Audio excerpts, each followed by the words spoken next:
I am very happy to come back to this game. I love Link's Awakening. Of course, I love all of the games. Who are we kidding? We all know. I talk about this. It's Zelda. I love Zelda. The end. That's all that needs to be said.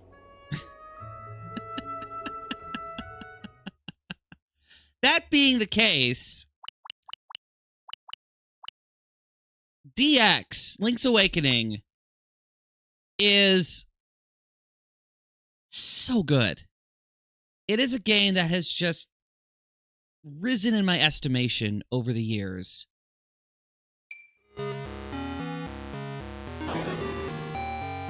I am more than happy to come back to it.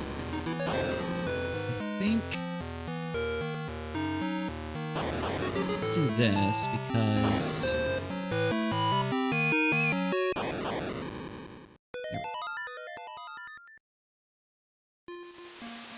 that makes a little bit more sense in terms of what everything looks like.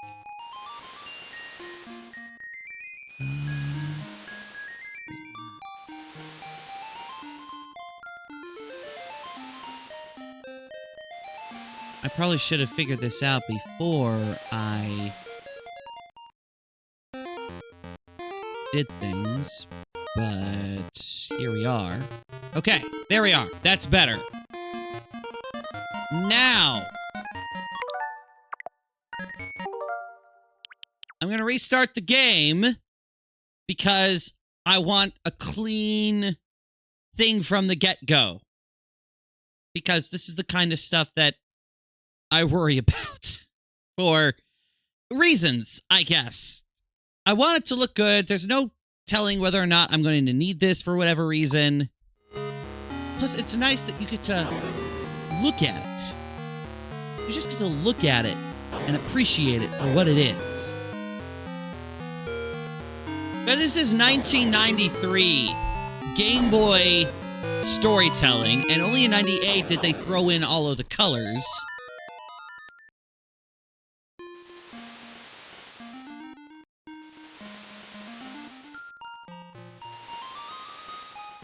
The best thing about this game is the amount of character storytelling that happens. The characterization is just fantastic. And getting the opportunity to show that off is really fun for me. Last time I played this on the Switch version, so that's reason one why I'm playing it on the Game Boy Color version this time around. I also feel like, I've said this before, I think this is the better version of the game. Not because of its graphics or gameplay, but because of how well the story is told. I feel like this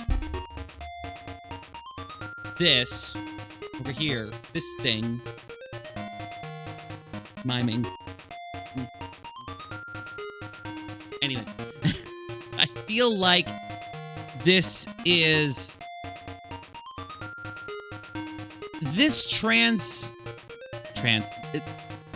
I was gonna say transmutes for some reason. This communicates the tone of the story a lot better, I think, than the Switch version. What I really want to do as we get into this version is I want to try and identify all of the hints and the foreshadowing that they do for the story of the game from the very beginning.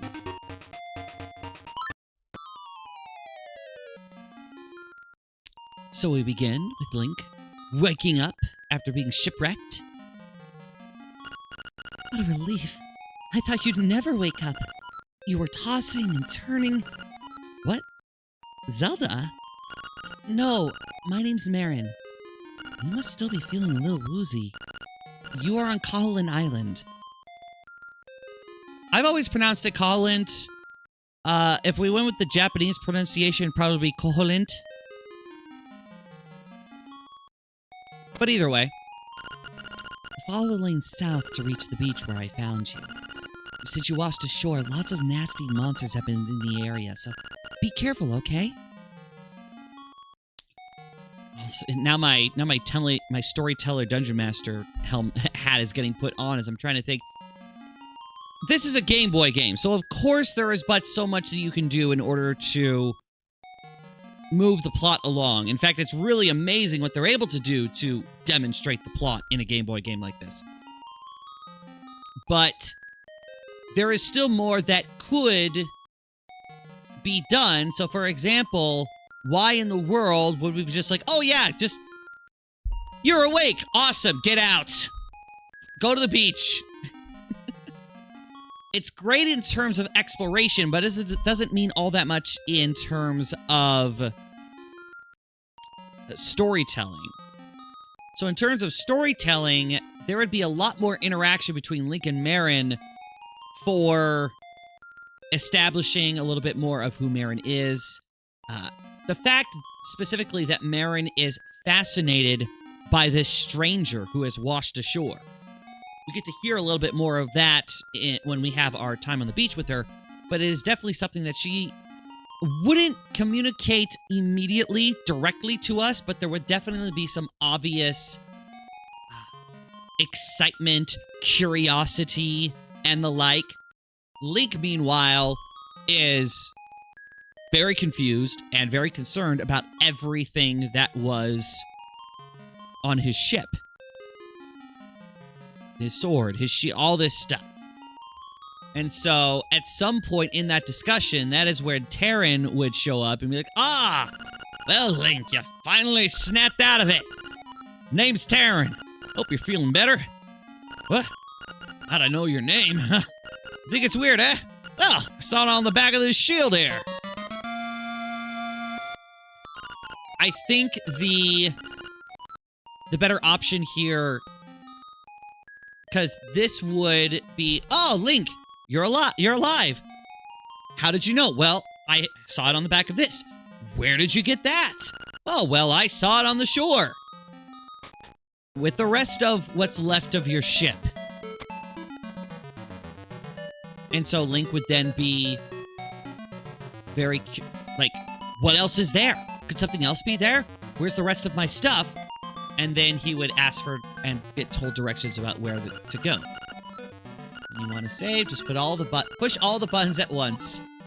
Don't ask me what that means. I'm just a kid. It seems that after you save, you will start at the last door you went through. Not really sure why that is, because I'm just a kid. I love the... I'm just a kid. I don't know why this stuff exists.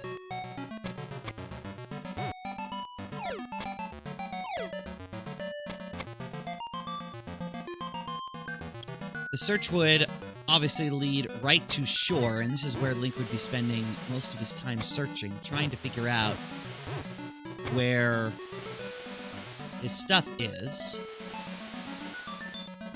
And this right here, you can see the pixels on the ground showing the planks.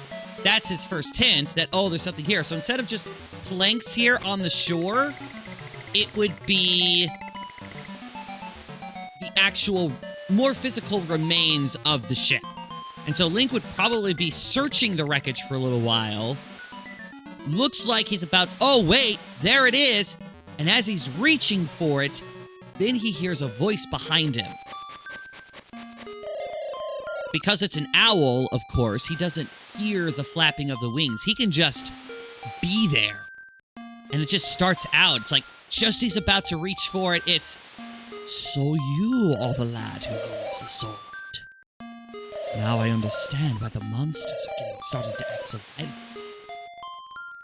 Then Link would turn around and he sees the owl. What? As he's turning around, I think, he would turn, and that's as he's saying, courageous lad has come to wake the windfish. And Link is very confused, obviously. Wait, who? What? Talking owl? Well, I mean, not the first time we've seen talking animals in this game, in this franchise, particularly for this Link, since this is supposed to be Link to the Past Link. It's a... The windfish? Oh, yes, the windfish. It is said that you cannot leave the island unless you wake the windfish. What in the world is that? I feel like at the very outset, the owl would direct Link's attention to the egg at the top of the mountain, easily visible from anywhere on the island, to sleeps he sleeps there. Well, how am I supposed to wake him up? Ah, that is a tale requiring much effort and toil. You should go north to the mysterious forest. I will wait for you there.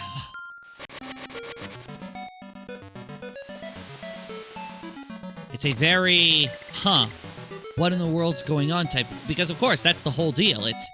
Everything is very mysterious in this place. But at the very least, Link does have his sword.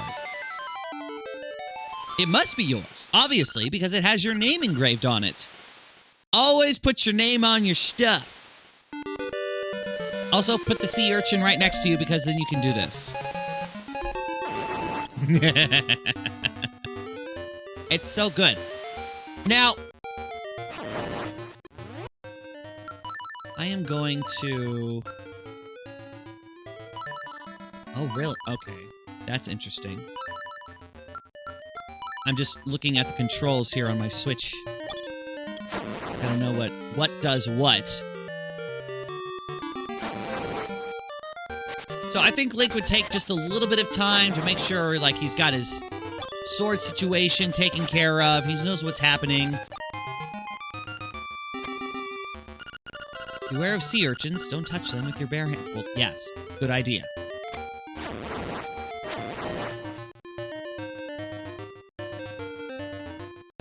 The immediate reaction is, all right, awesome, I got my sword, I feel a little bit better, there's not much else here. I'm not worrying about the Guardian Acorn. But it will reduce the damage you take by half, which is nice. There's just nothing else here to... Obviously. And the question then for the story is, does Link go immediately to the mysterious forest? I don't think so, if we're trying to establish a stronger rapport with the people in the village. Because the idea with the grand reveal that this whole place is nothing but a dream of the windfish means that we need to have a stronger existential crisis. And so... Look at the island map, but I don't understand what that means. What they mean by that? You're running out of... Okay, so these are all mechanics.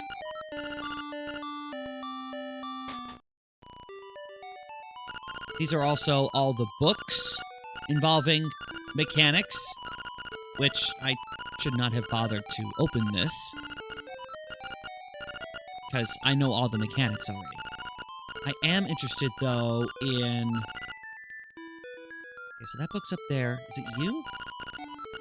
Atlas of Koholilnt Island. It's kind of nice that they give you the full map right there. This one? Here it is. Nope, Secrets of the Whirling Blade. How to do a spin attack. Important. How to handle your shield. Which one was it? Oh, here it is. Okay.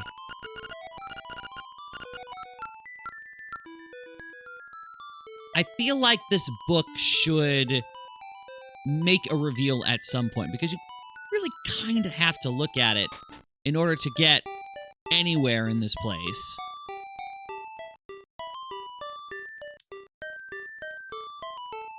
But spending time meeting everybody... Oh, I'm fine, and you?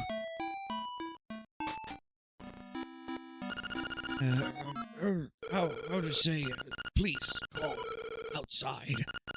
Seems, man, old man Uraira is a shy guy in person.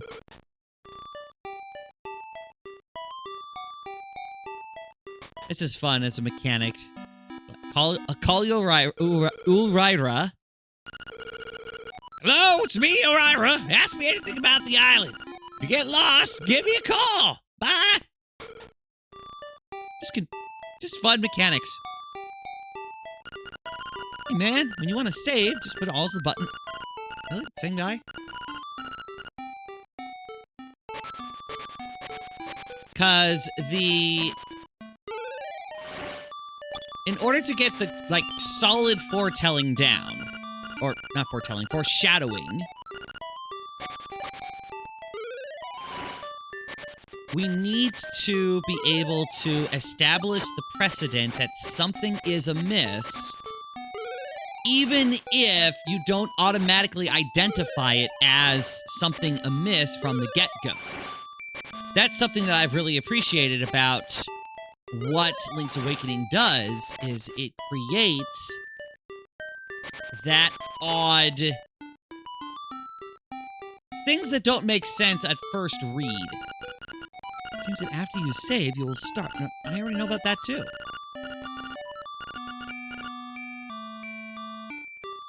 Though I will say, just the I don't understand why I know game mechanics, I'm just a kid, is pretty funny.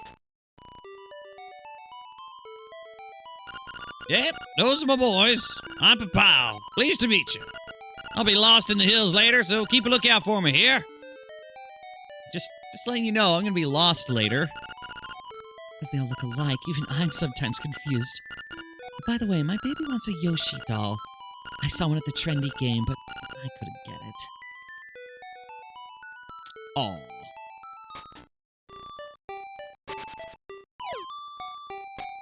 Oh, here's Marin. Hi, Taryn went to the forest to look for toadstools, but I'd rather sing. Listen to this. It's called The Ballad of the Windfish.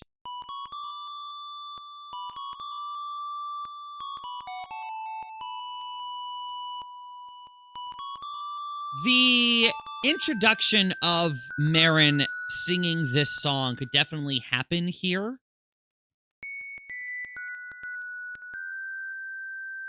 Maybe as Link is like playing with the kids or some of the animals, like the puppy here. And then he can get introduced to, oh my gosh, Marin, that is gorgeous. That kind of deal. I'm surprised I didn't see anybody saying this, because there's somebody who says at some point, you're asking me when we started living on this island. I don't know.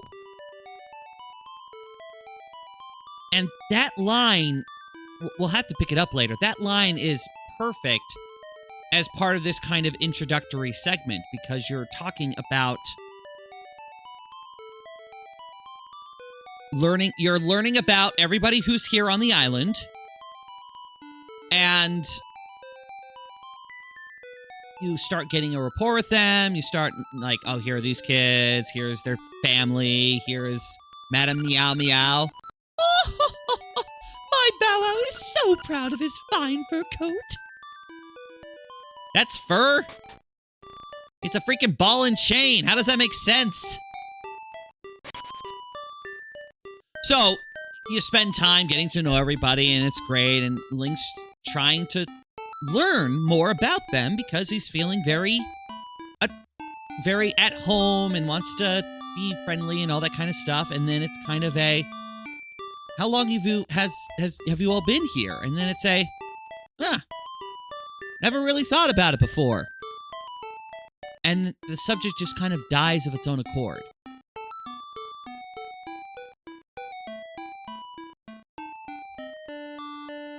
In some form or another. It doesn't have to be something that's given a whole lot of, like, momentum or, weight.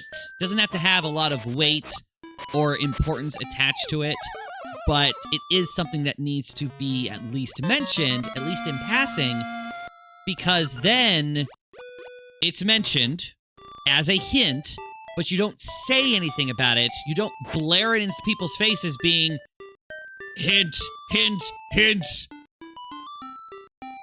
That's how proper foreshadowing is done. After a little while, Link would start asking about the windfish, and there's not a whole lot that's said in-game about the windfish, but I do feel like it's reverenced in some form or another, because it's the pinnacle landmark on this entire island. Things about wishes is probably a thing. Praying to the windfish in some form or another. Maybe tales that sometimes some trepid, adventurous spirit will make an attempt to go to the windfish. Nothing ever really happens, but it's kind of momentous if someone ever does it. But still, a lot of questions then still remain unanswered in regards to how Link's supposed to get out of here, why the windfish is somehow key in this, and what is he supposed to do about it? There is a question, though, if Link would attempt to sail from the island on his own in the early going.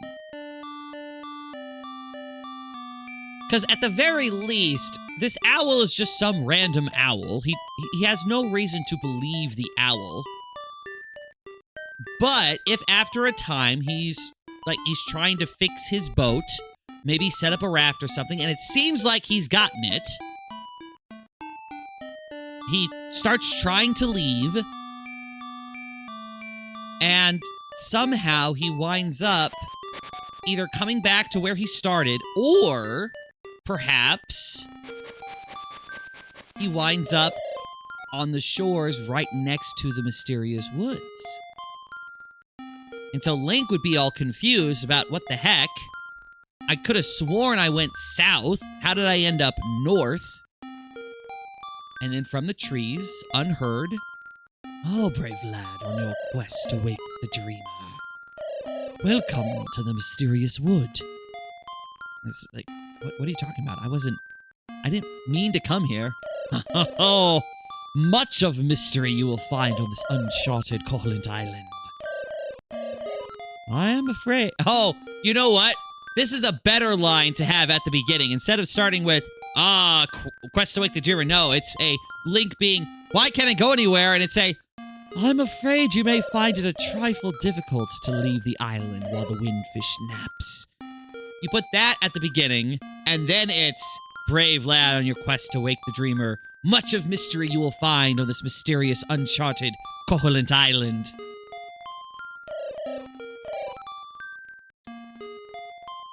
Link is probably a little perturbed by this. Hi, Daisy. And as part of... You know what? I'm going to make this a little bigger. Because we can.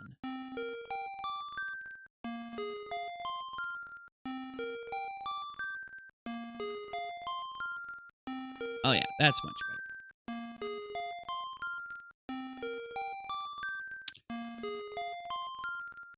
Oh darn it, I lost my train of thought.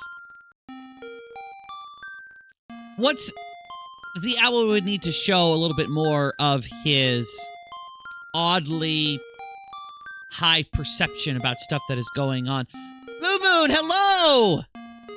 Welcome in! I should make that bigger too. We'll make this bigger. Look at that. Much better. Thanks everybody for coming on in. Appreciate it. And welcome to Link's Awakening on the Game Boy Color.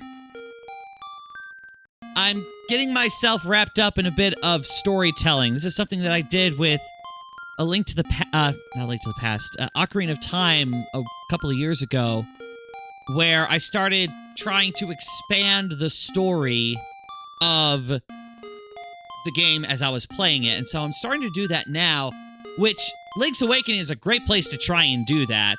Lifeboat raid! Well, thank you so much, Zero. I appreciate it. Oh, no! Oh, no! That's not good. Well, I am happy to save them from their shipwreck as we deal with the shipwreck that Link has gotten himself into.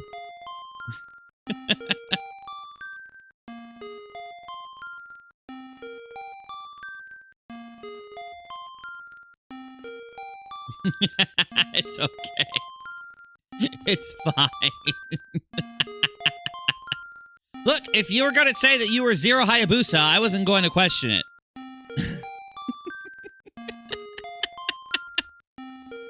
That might be identity theft, but, I mean, you're betrothed. You're basically one and the same at this point anyway.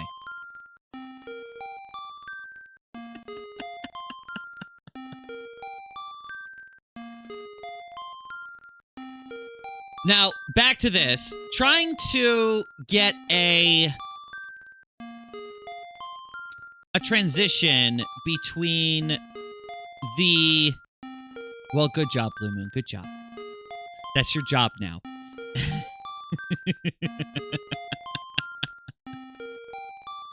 Trying to get a transition from what's happening here into go to the tail cave.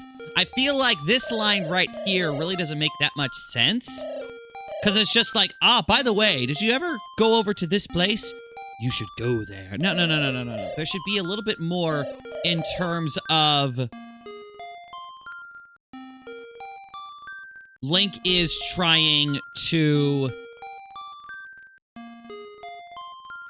Honestly, at this point, Link is probably still trying to push off the whole you can't leave type of deal. So, the windfish is watching or whatever. Link's probably just a little like, okay, that's a little much. I know the village treats the windfish as some kind of guardian deity, but come on, it's a giant egg. What are you supposed to do with this? That being said, Link has already dealt with the Triforce and the goddesses, well, the essence that created the Triforce. So, the idea of a guardian deity... well, now that I say that out loud, maybe... How cynical would Link be about a guardian deity in the windfish? I don't know. At this point, Link is a seasoned adventurer. He has already saved the world. He's out here on a training journey. He was coming home from that journey and got shipwrecked along the way back home to Hyrule. And so...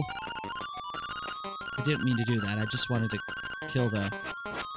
Oh, I can't. So maybe not the windfish is watching that gets him irritated, just the idea of you can't leave, there's nothing you can do about it in this world of mystery. It's like, come on. I am a well-seasoned adventurer. I have dealt with more evil and traps and things than you could ever hope to believe, Owl.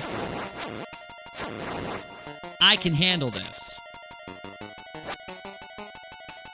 Well, can he handle this? And so he starts walking around trying to find his way through the forest.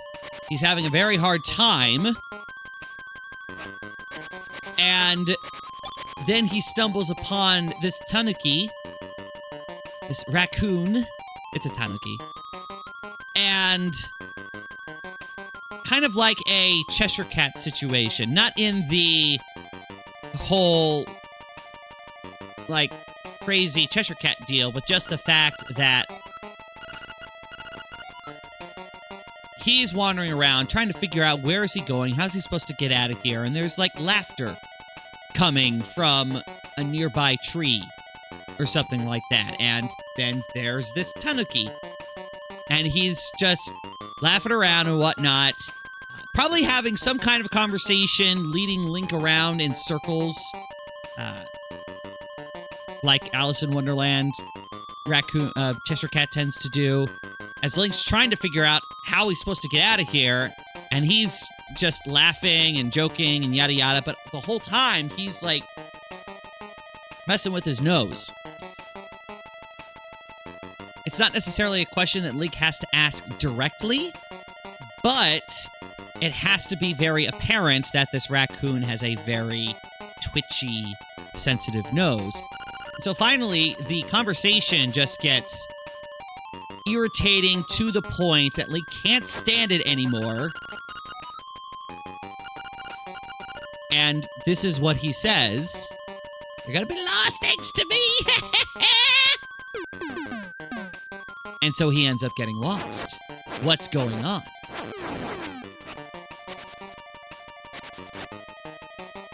And so there's a lot of that would happen.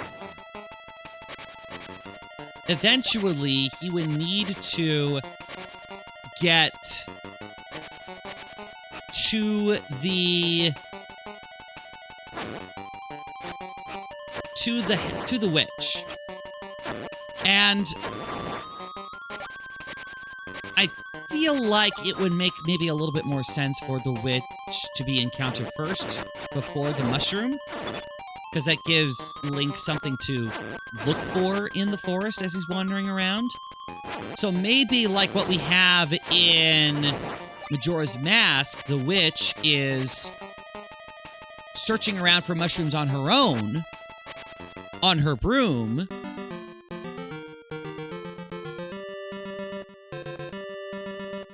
And Link is being very cautious about this. But the witch would, of course, identify him at some point. Double toilet trouble. A toadstool makes powder for tricks. Tricks are for kids. Sorry, it's the first thing that came to my mind.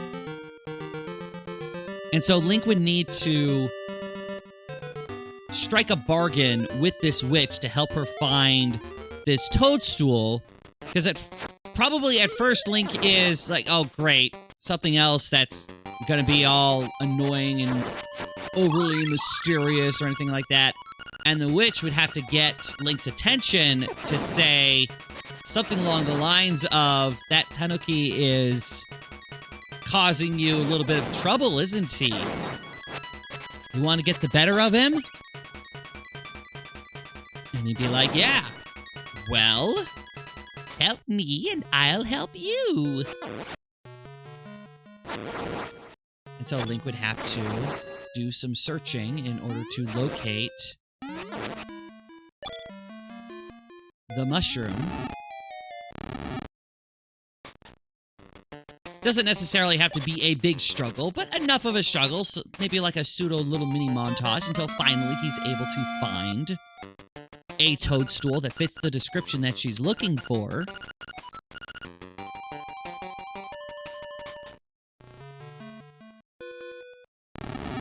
And because this is odd Koholilnt Island, the witch can just kind of appear and be like, oh, you found it.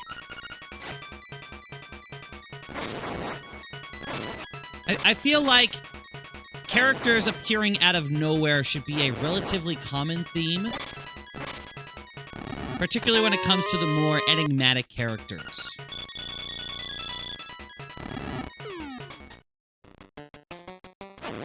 It doesn't have to be a constant, but it does have it would behoove us for it to be a consistent issue, shall we say. Sometimes played for a laugh, in a what the kind of deal, but other times just you don't really think about it until suddenly you're thinking about it.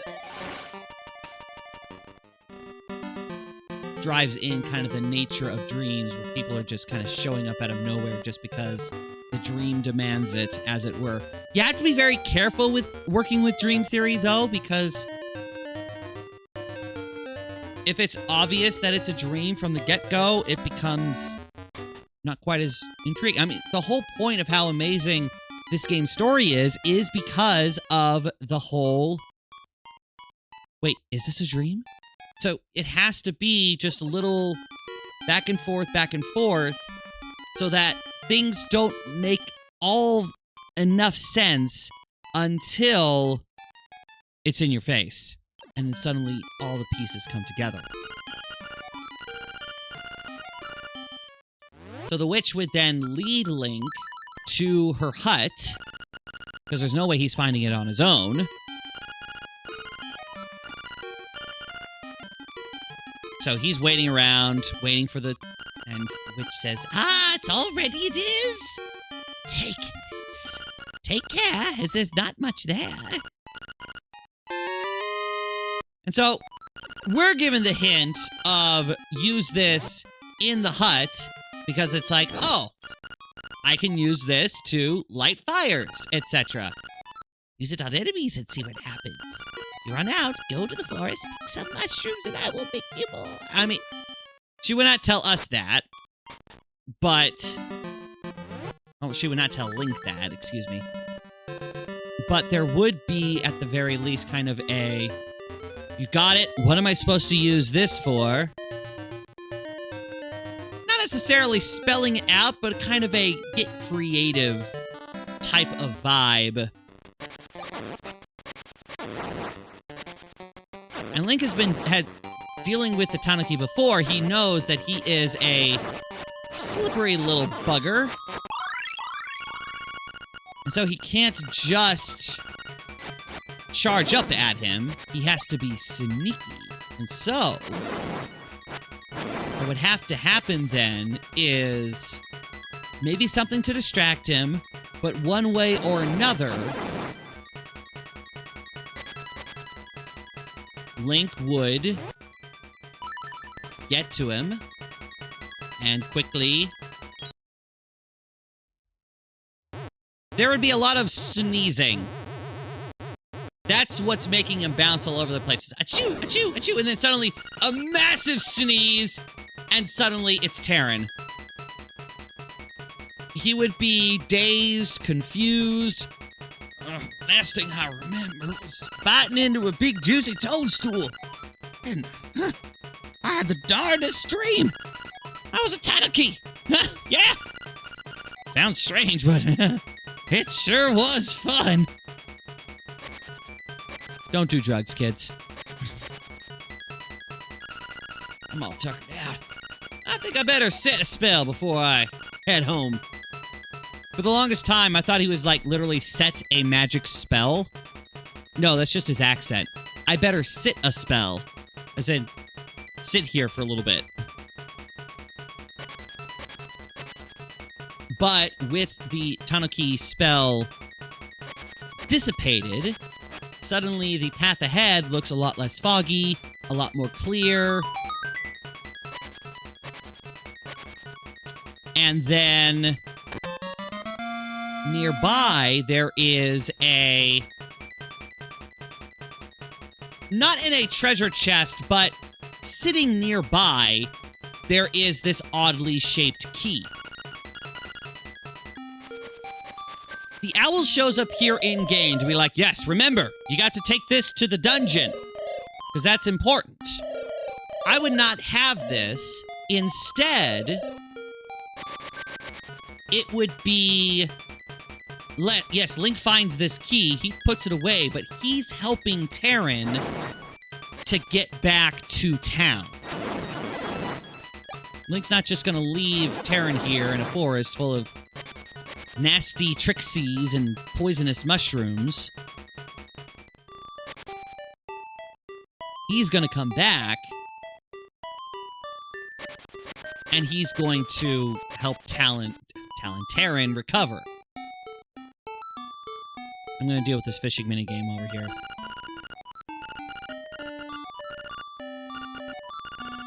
Here's how to do it. Use left and right to cast. Once you hook a fish, press the button rapidly and reel him in. There's a heart in here, if I recall.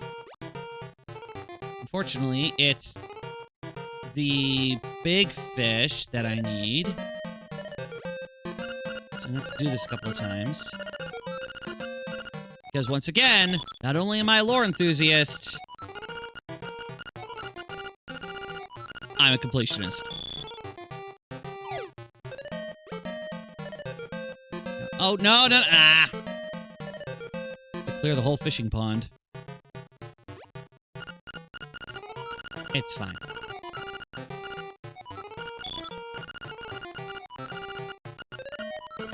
Wish I could speed this up. Apparently I can't.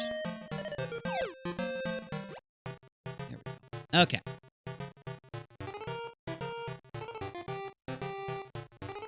Go! Go, fish, go! It's a lunker! Oh, that's not... Dang it, it must be the other guy. Alright. One of these has a heart. Or a heart piece.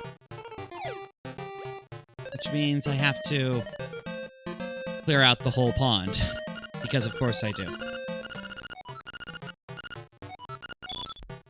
So the question is then, what persuades Link to go to Tail Cave? Obviously, Terra needs to be brought back. Terran is worn out. He needs to recover. But everything that is happening in regards to that doesn't have much to do with Tail Cave. It just has to do with the odd... Oh, come on.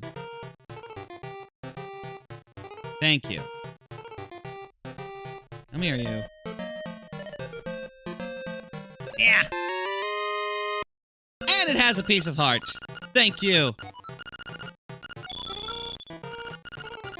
I want to be more passionate. I emptied your whole pond.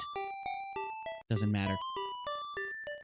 So, either we're able to tie... Oh, sorry, puppy. Ow. Either we're able to tie the events to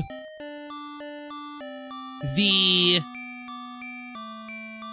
events of the Mysterious Woods to Tail Cave, or something else has to happen to drive that association. The only thing I could think of that would drive home that kind of association would be some kind of monster attack. Obviously, the people here aren't particularly skilled in defending themselves. There's probably a few people like Papal or whatever who have at least some rudimentary ability to protect themselves, but protecting themselves and defending a village are two very different things. And so Link would need to help in this case.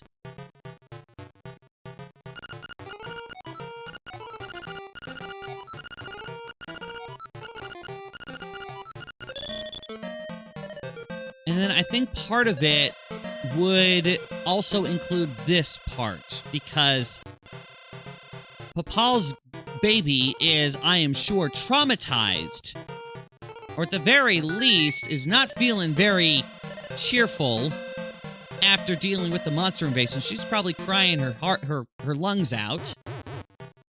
And so, Link, remembering what Mamal had already said about her wanting a Yoshi doll, recently seems to be showing up in many games.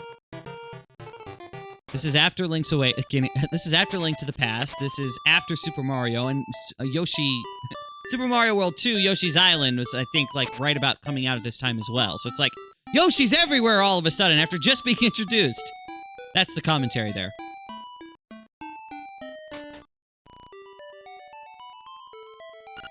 So Link would help to calm the baby, and during this effort, as he's giving the doll, getting this ribbon in return,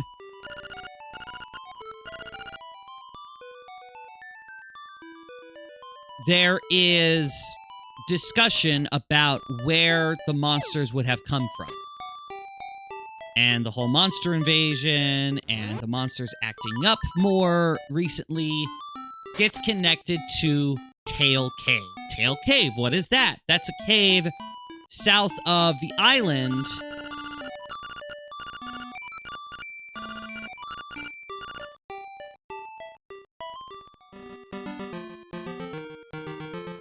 And so Link would, being the hero that he is, would volunteer to go investigate.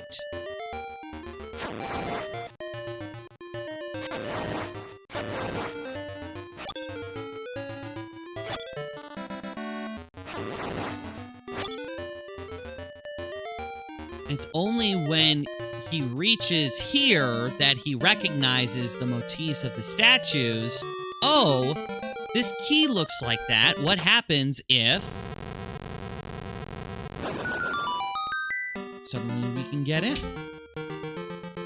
The question, of course, being, how in the world did the monsters come forth from this cave if the cave has been locked this whole time?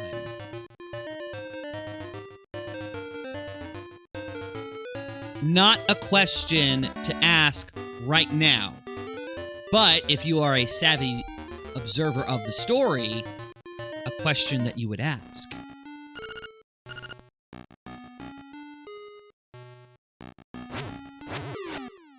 implementing dungeons is a lot into the story is a lot easier when there is story or explanations happening in the dungeon. It was a lot easier to do with Ocarina of Time because that happens a lot. There are characters surrounding the dungeon. We were able to find ways to have us interact with characters in the dungeon itself. And there are even characters already in the dungeon that allows you to create scenarios. It's a little harder to do here. And so, getting creative with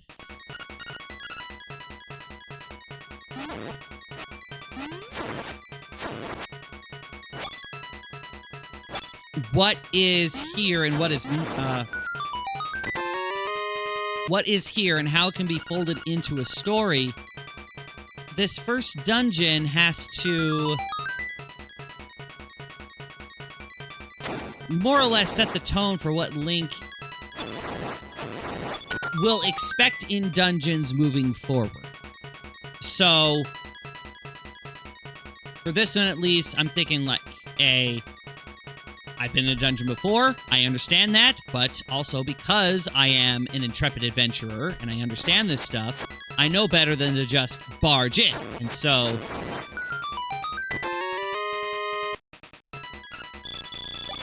joy!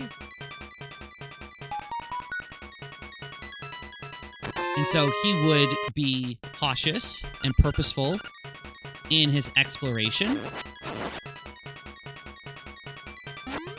The dungeon design, I think, is an important aspect here as well.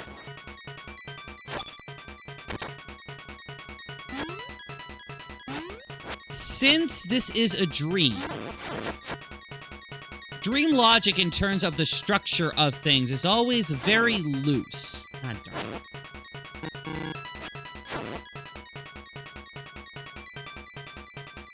Could you two stop following each other? Ah, darn it.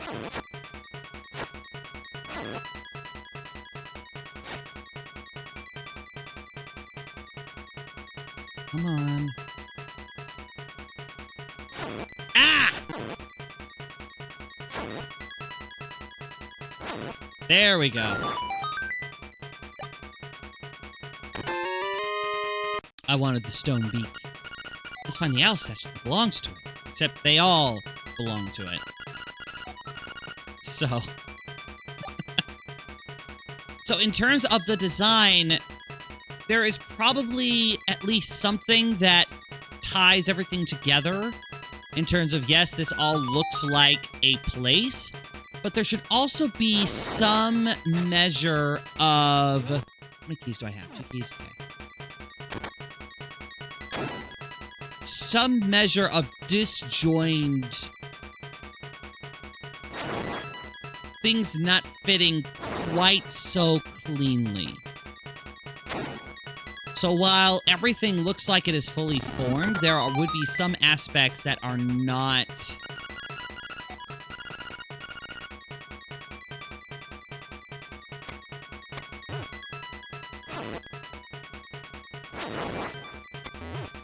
that just don't seem to fit. So they look more like odd decorative choices.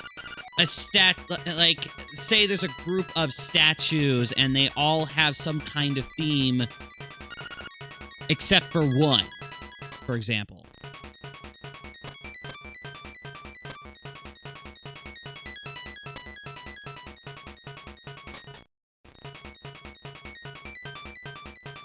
Odd indentations in the wall that don't make any sense. Traps, etc. The idea of the roc's feather, honestly, by itself, kind of gives the impression of an item that you would think an athletic adventurer would not need. And yet somehow this feather makes him feel lighter. Like, well, I don't understand why this works, but it does. I'm not going to complain that I have this thing that helps. On the other hand, there could be something else.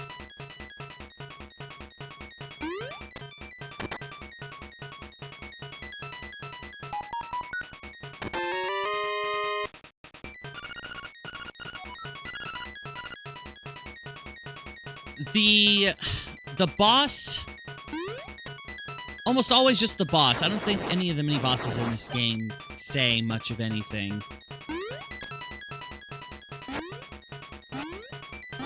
The boss being able to say words is really useful for this kind of storytelling that we're working with, especially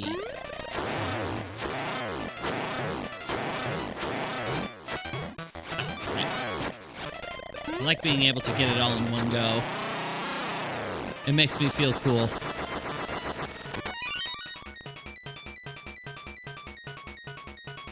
But Link would be used to mini-bosses and the like. Being able to defeat a large monster like this. It gives the impression of, okay, these are all just mindless brutes. One after another.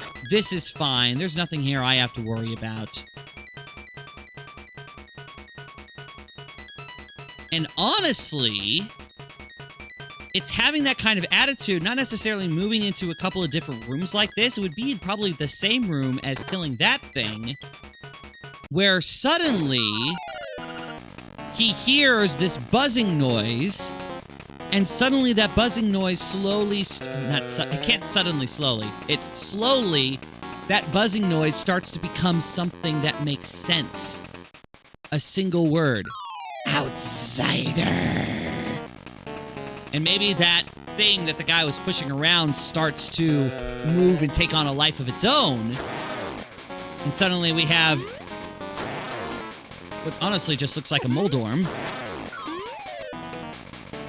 Which sucks, because Moldorms are evil. It's probably saying outsider over and over and over again. Which is disturbing, but overall, this thing appears just like a mindless thing, even if it knows a word. And after its corpse is on the ground, Link is, whew, that was unexpected. There is the sound of music. Specifically, the sound of the full moon cello.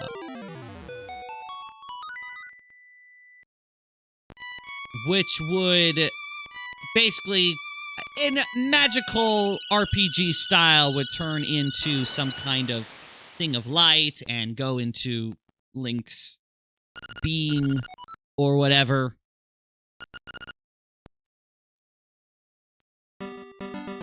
Link would be a little confused about all of that, but would eventually make his way back out of the dungeon. Still trying to, like, looking at himself, being like, man, what was that? That is an instrument of the sirens. And it'd say, what the? Once again, the owl is just there. I have to admit, at first, I did not believe you were real. You didn't believe I was real? What are you talking about? Of course I'm real. What are you? An observer. Nothing more. That instrument, along with the 7 others in the set, has the power to wake the windfish. You must collect them all if you are to depart. Are you still going on about that? Did your experience in the woods not convince you otherwise? I don't understand why you're leading me along by the nose like this. Well, if you desire to be led, then your next goal should be north, in Kaponga Swamp. I still don't like the idea. I still don't like the idea of the owl leading him by the nose like that. I'd prefer a passive observer who doesn't give him those kinds of instructions. But definitely here is this one piece of information. I'm giving you nothing else. irritating Link further,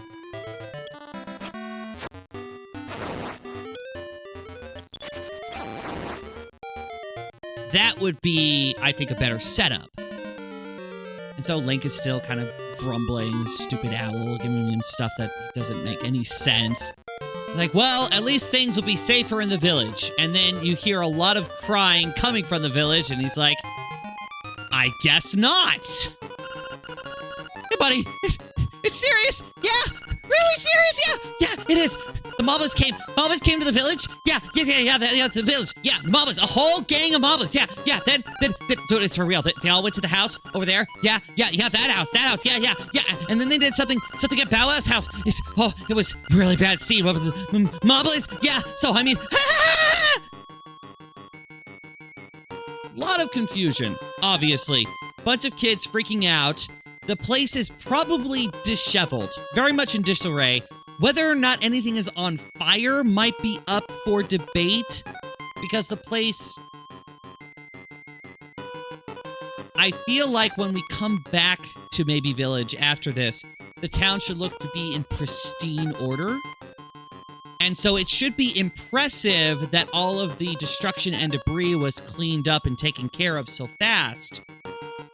But you can't push that so far as to suddenly strain incredulity and therefore break the illusion that this place is actually a real location. So nothing is on fire, but the place is definitely a mess. So there is plenty of confusion as to what is going on. Link would see that there is a lot of concern, a lot of chaos going on, and understanding that nearly everybody is in decent enough straits, except for Madame Meow Meow, who is obviously distraught. My Bow Wow was talking out my moblins! Ah, please! Somebody help my poor Bow Wow! And, well, at this point, there's really only... Sorry, dog! Ow. I keep accidentally attacking puppies. Don't attack puppies! Okay? It's a bad thing to do. Anywho. And so Link would need to start trying to track down these moblins. Now, he knows that there are moblins in the mysterious woods, so he would start there. Probably try to identify either a leader or at least one that is relatively intelligent looking. Because he's dealt with moblins before. He knows how not so intelligent they can be.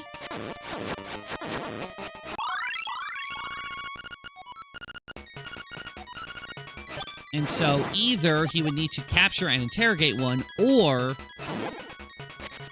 he would need to track their movements in order to figure out exactly where they went.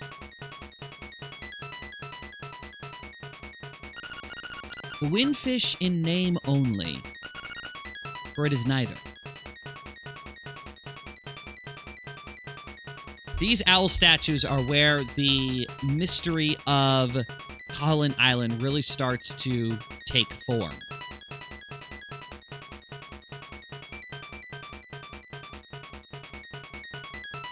The question is, if we are developing a narrative,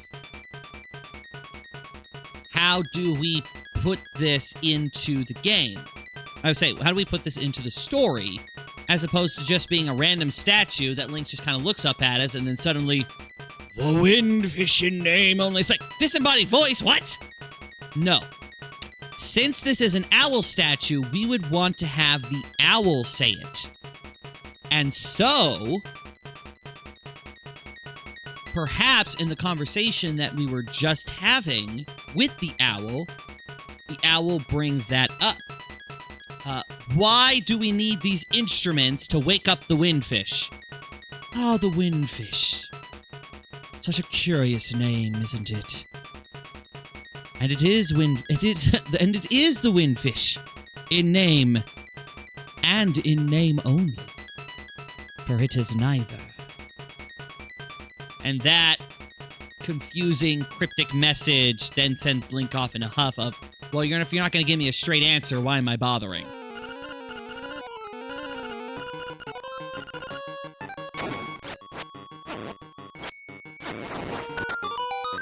Tracking down the moblins, finding an intelligent one, interrogating him. All of this can be part of this whole sequence. To find the place, there is a cave where the moblins are kept. You came here to get me, but it is I who will get you! You missed me, buddy.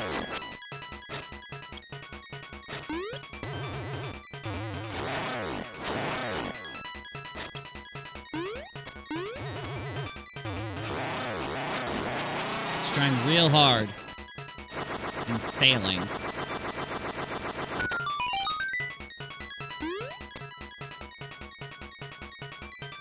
I would say that this conflict ends rather uneventfully because Link is super trained like this, and the moblins are very confused. How the heck is there someone this strong on this island? We've never seen anything like this. Maybe there is a hint of realization in the boss moblin's eyes as the final blow is being struck, but I wouldn't want it to go any further than that, because we want the real development of Link's role in all of this to be brought about by the nightmares more than anything else.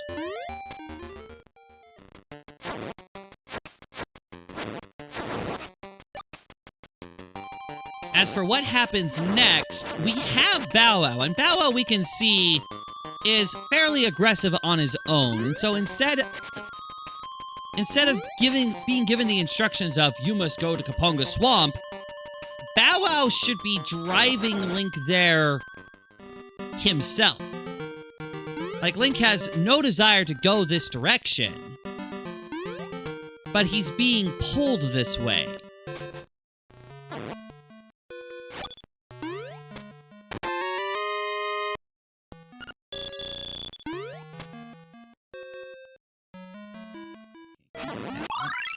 Another one? Wow.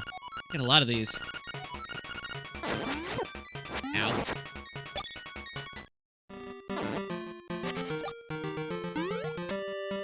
What is this one? Music. The fish stirs in the egg. You are there.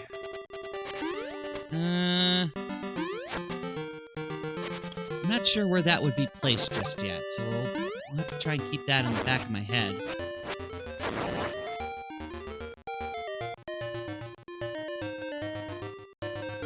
Having Mr. Right over here on the north side of the mysterious woods seems kind of strange to me. Dream logic being dream logic, I feel like it would be better if Mr. Right was a resident of Maybe Village. Because having a pen pal between somebody in Animal Village and in Maybe Village, I think is cuter, if you will.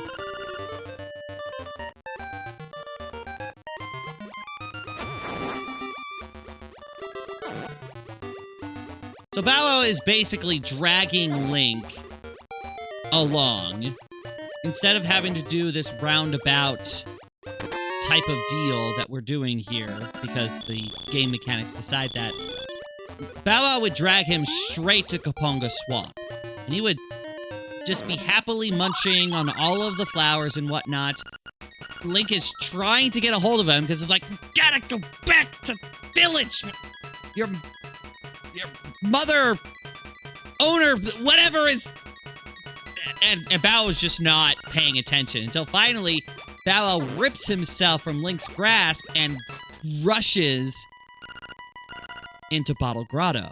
And so Link, he's doing this thing. He's got to go get him.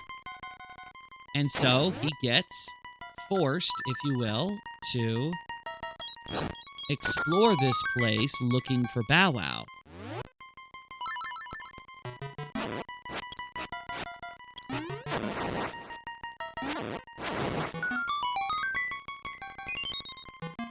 Hello, Shimigamics.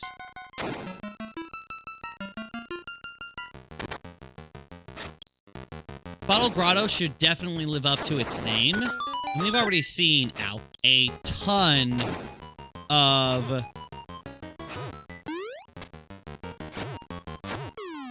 You? Oh! That's what that is. Cool.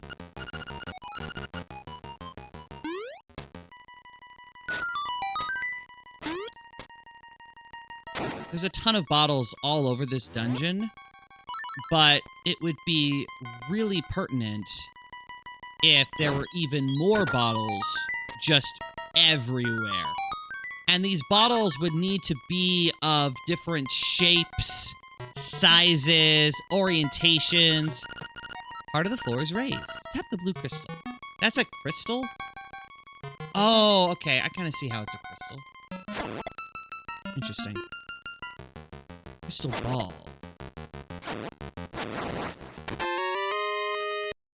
Small key. Before we get that, I would like to grab these. Oh, perfect. But I also want to grab this one because... just make my life easier. I am nothing if not efficient. At least I try to be efficient. Except for those situations where I'm very much not being efficient.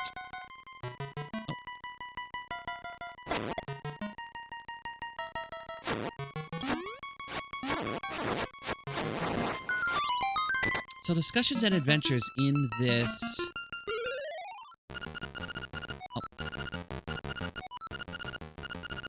You know, it might not even be a dungeon that Link is in particularly long. Because most of the conversations are going to be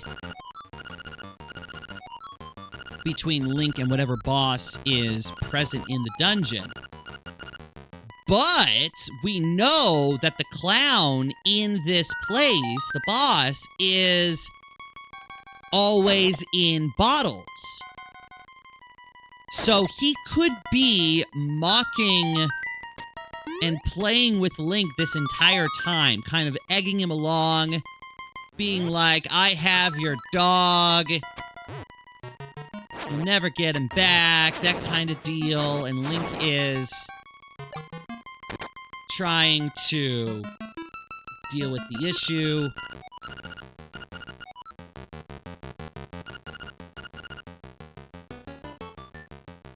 Well, all I can say, Shimigamics, is I told you I was streaming this, so...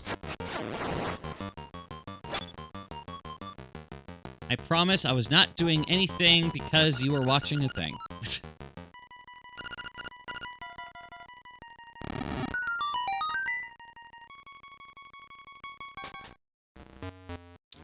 And I think as a part of that, we would have our bottle clown say something along the lines of, I haven't had anyone as fun as you before.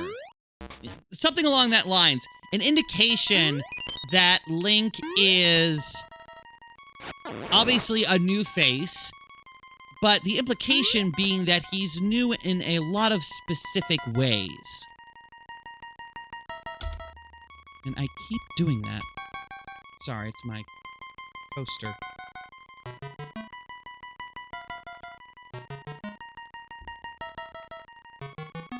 I feel like coasters should not be adhering to your condensation via wet adhesion. Coasters should be better than that. So yeah, he's definitely leading him along. Link is dodging over traps and whatnot, and part of that deception is the being led into this Hinox.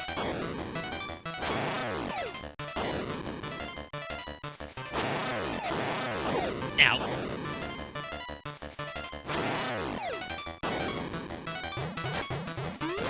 Ah! Oh, thank you. Whew.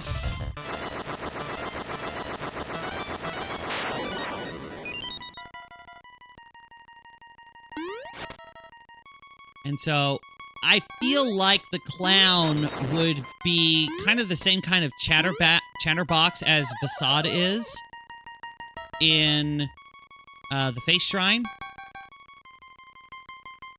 And while not being as overt with the Imprison Pole's voice last step, right?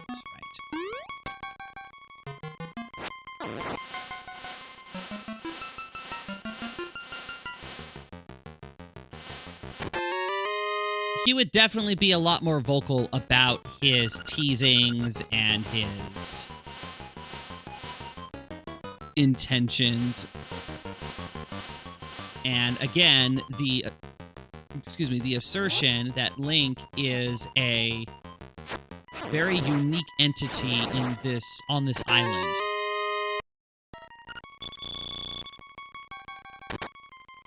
That black hole that we just went through, that could totally be a... Oh,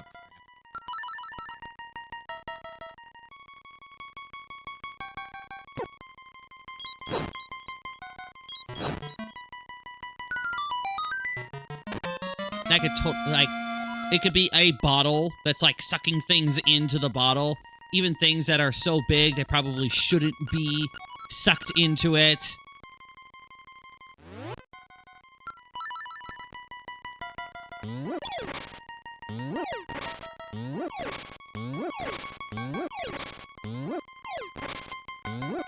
Now, how this is attached to the power bracelet, I'm not sure. Most of these objects probably should be connected to Link. Well, it depends on whether or not Link would have had them before. Knowing what we have from the... it just kind of depends.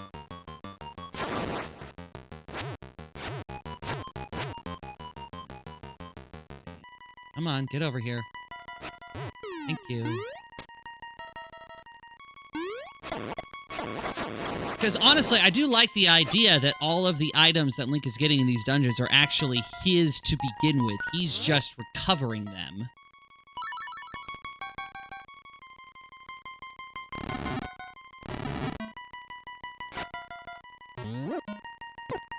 Ow.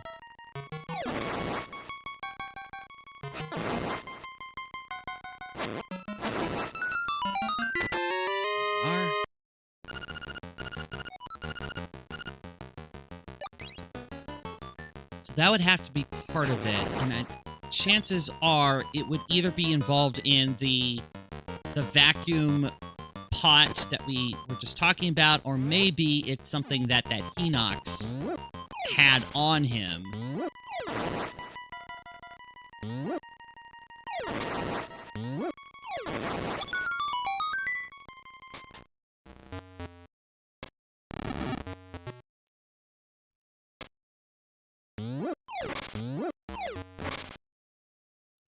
Simply something to... Oh, oops. Kind of need that. Because having it in a random room, I don't think is particularly compelling. It's a lot more fun when it is something that is earned for whatever reason. I just realized that this room is shaped like a pot. Good job. The Bottle Grotto Clown's bottle would probably be in a room full of bottles. But obviously, it has to look oddly unique, even compared to the multitude of bottles. And so Link would have to either identify it, or he would realize this guy freaking loves bottles. What if I start breaking all of them? That gets him really, really upset. To the point that he pops out.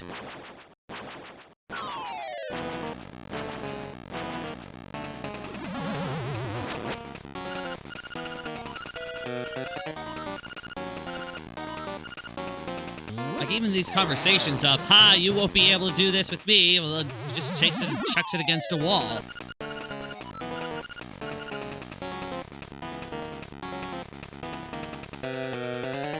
he would probably try to hide himself, like, once again, a needle in a haystack, just with all of the bottles.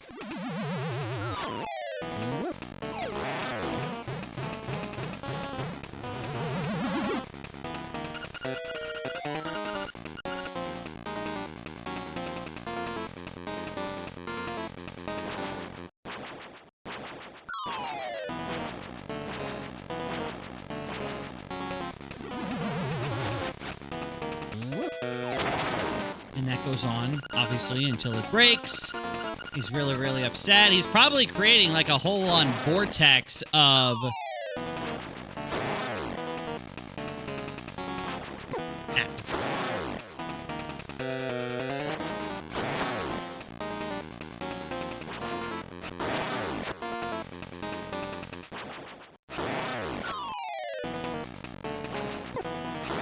Every time. I have to stop going to the... Whew.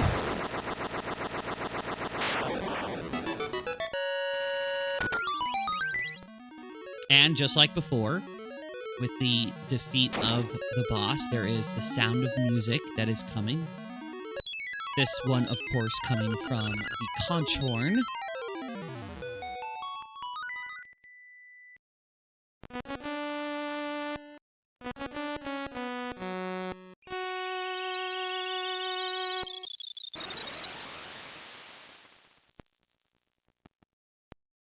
And afterwards,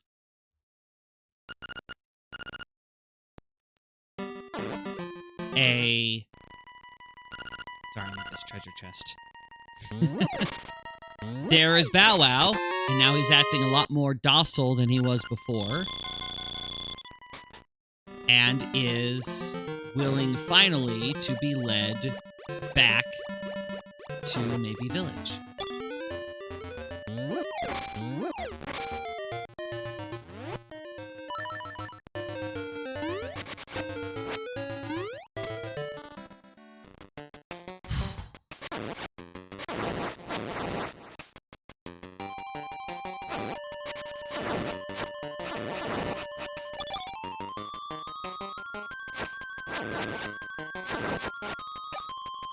The question then becomes, how do we lead Link to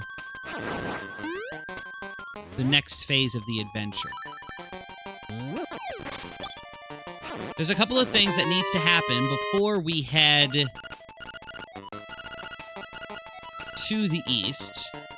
A couple of things in the trading quest, and also getting the ocarina.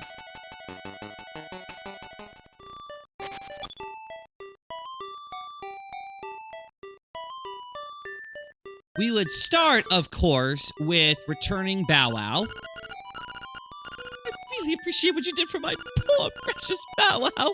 You are such a nice boy. How can I ever repay you? I know. Mwah! You got a reward from Madame Meow Meow. Lucky. Oh my gosh. Sorry, I'm suddenly reminded of CDI Zelda. Or CDI Link in particular, getting kisses from relatively large women. But anyway, as he is being thanked for this, he garners the attention of one of these smaller little Bow Wows. Now, instead of having these talk, because it's a little weird for this one to talk and Bow Wow to not talk,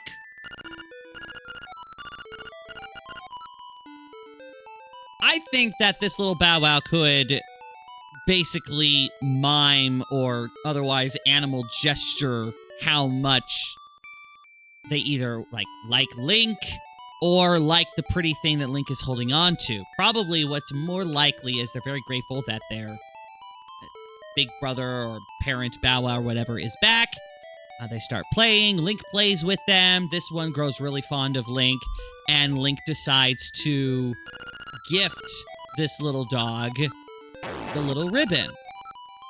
So he puts it on. The dog's really, really, really happy, and just of its own animal volition grabs some of its dog food and kind of shoves it towards Link. It's like, oh, I just got a whole bunch of beef. Well, thank you so much. And he accepts the gift from this... yeah.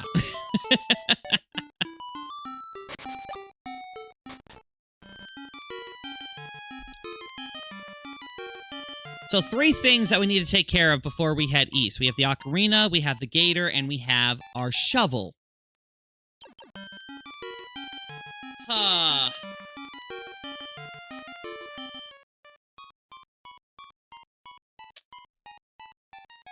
The ocarina segment, I think, is pretty easily taken care of. And that is... there's no specific dream shrine.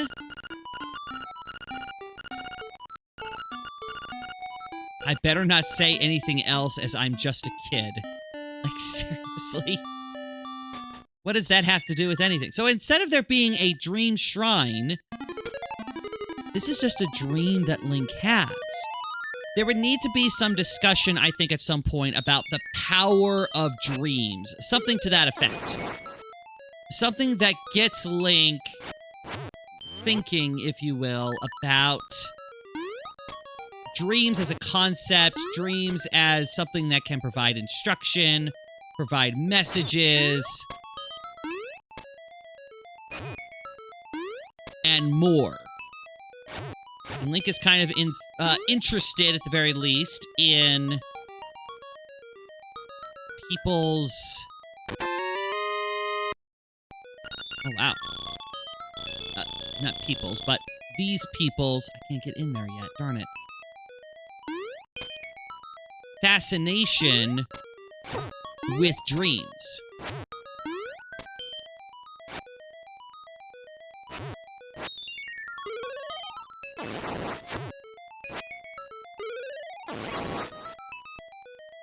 See if I can get some health. There we go. Thank you.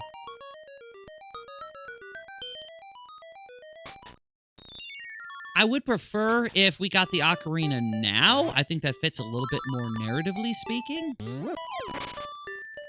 But that's just because I was thinking about it right here, right now.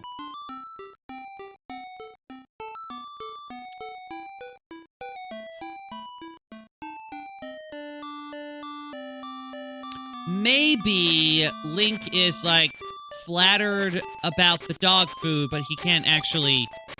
or at least doesn't actually want the dog food. It's like, what am I going to do with this?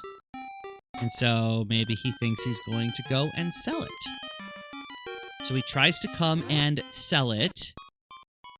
And he can't, but he does notice that there are a couple of things here that look oddly familiar. Unfortunately, our shopkeeper here is a greedy old miser. And refuses to give it to him just because it has his name on it.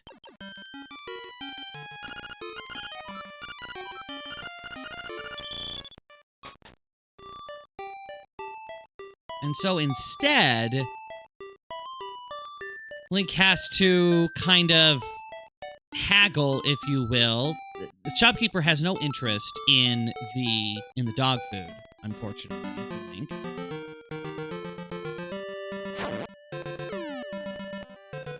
But as luck would have it, who enters the store as he's trying to figure out this whole item situation with the shopkeeper? Then the alligator. I'm coming in here because there's a seashell that I need to pick up real fast. I've yet to figure out how the heck the seashell shrine is going to be involved in any of this, if at all.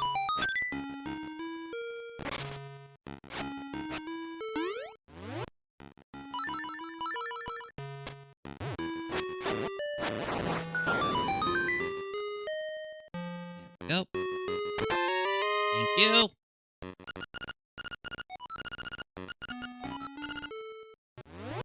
Link would need to hear something from the gator mumbling under his breath, or maybe not even under his breath, just being like, stuff like that. And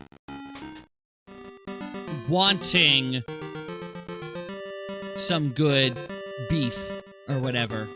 And Link would catch up to him and offer him the beef, and he's super, super happy, super thankful, eats the whole thing right then and there. And he's like, hey, let me thank you for being so wonderful.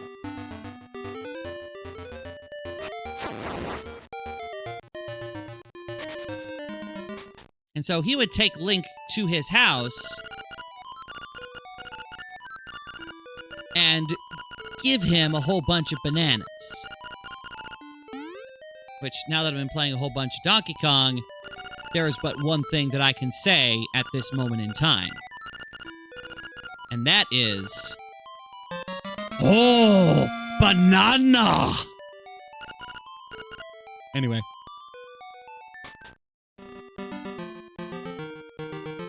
The quest for the bananas should lead Link... not the quest for the bananas. The acquisition of the bananas should lead Link to the Ukuku Prairie.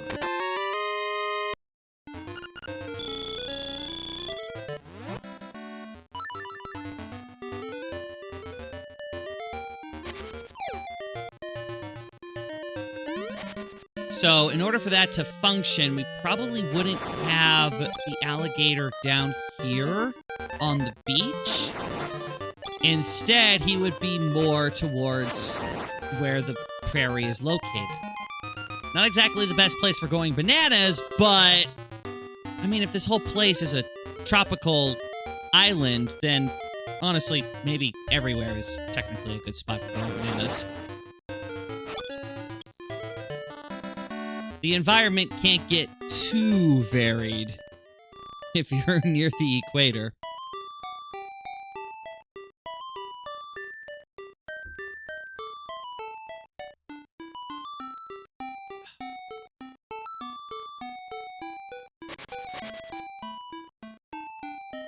So perhaps, while Link is with the alligator, he notices in the distance the upper parts of the castle.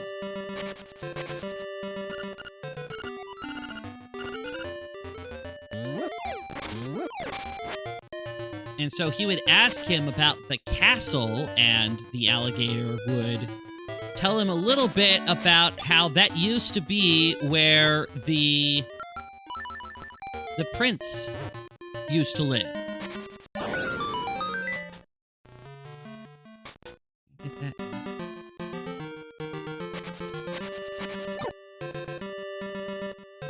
It's kind of a prince? There was a prince here? Well, there technically still is a prince, but he hasn't lived in that castle in quite some time.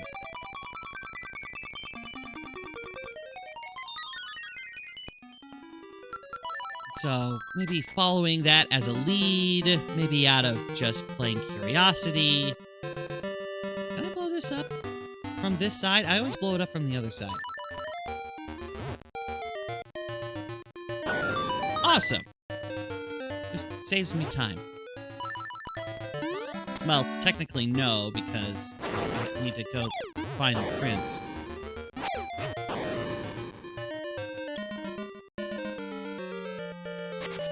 As he comes straight over here, well, here's the castle, and so Link could show up to the castle and realize, well, there's nothing here. So it's like, well, what am I going to do? There needs to be some kind of incident or interaction that convinces Koholilnt, that's what it's called, Koholilnt Castle, that allows Link and the prince to meet up with each other.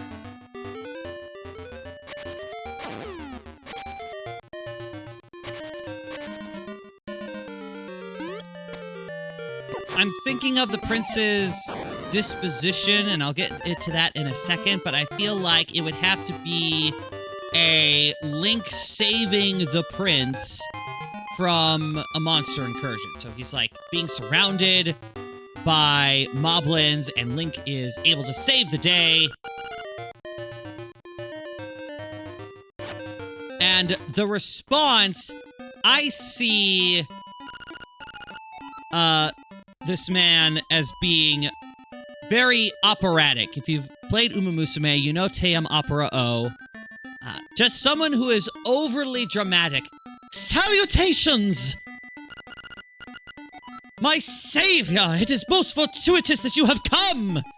That kind of, you know, pronouncing type of oratory. And he would introduce himself. I can't believe that I can't remember his name. His name is on the sign, because it's what's his name's villa. I feel so bad. It's fine. I'll get it later. And so, as he comes, he's like, "Please, let me tend to your wounds. You must rest at my abode." And so he would come, and Luca? No. I'll get it in a second. It's gonna bug me to no end until I get there.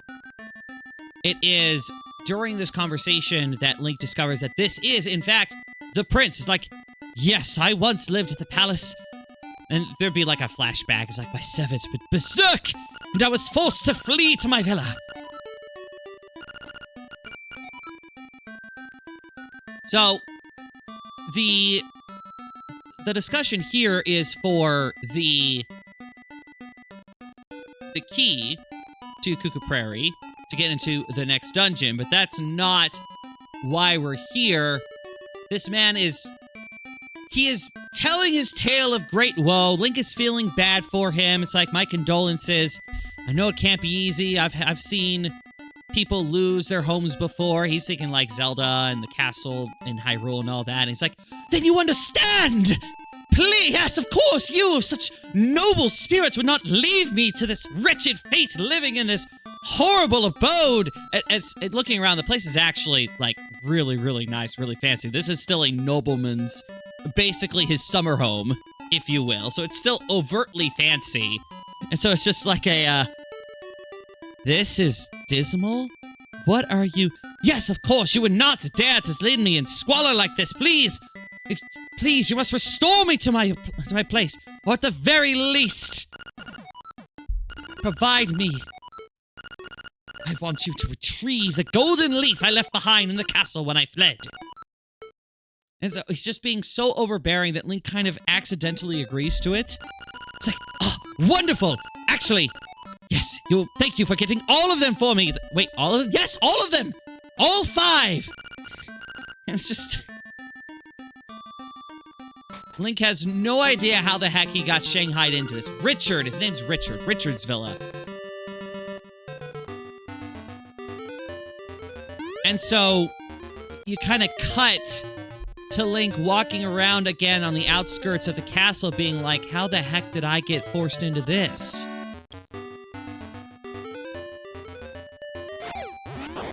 So as he's trying to figure this out, there is the sounds of monkey. Because monkey. How do I have only 3 seashells? I feel like I should have more than that already. Of course, I can't remember where all these seashells are, so I guess it's not all that surprising. I wonder why these guys have masks on, and the others don't. Just random thought. There's no difference between them and the others. These ones just have masks on. Maybe because they're near the castle? I don't know.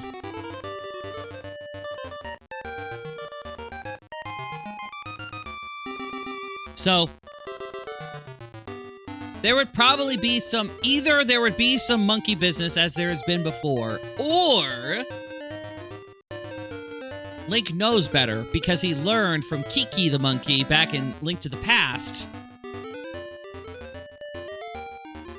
And so, the monkey is kind of dancing around and whatnot, and there is the monkey's like dancing or etc., and then he just kind of stops as he spots Link, and the two are just kind of staring at each other. The monkey would probably go just mental, freaking out. It's like starting charge. He looks like he's gonna be really aggressive, and Link kind of panics, and he just kind of throws out the bananas.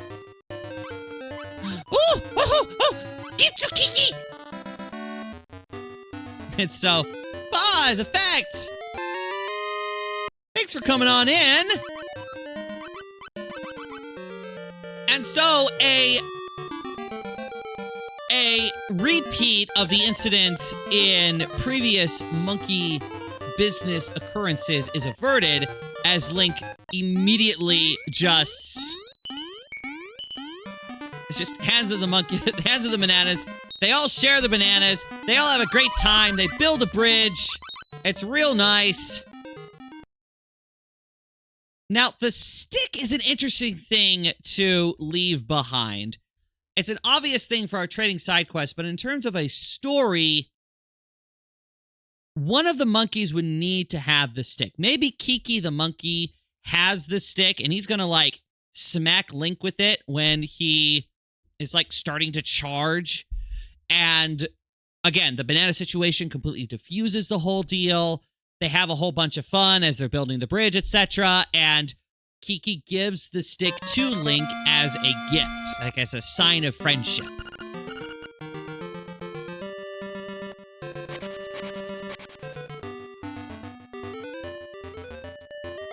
And so that gives Link a little bit ways to try and figure out how the heck he is going to get into the castle. He searches around, and maybe Richard tells him of the secret passage he took in order to get out. And I'm sure Link would be something like, huh, Zelda had something like that. I used that myself.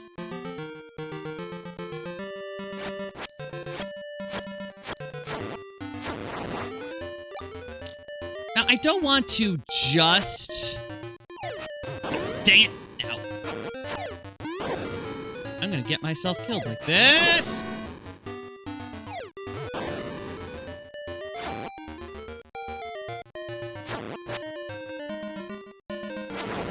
There we go. Thank you.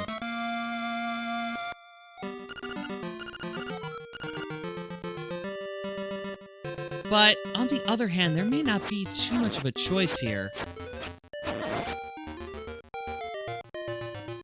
Because the actual destination is essentially behind Richard's villa. And so... Well, thank you so much. Oh, hi, Mort!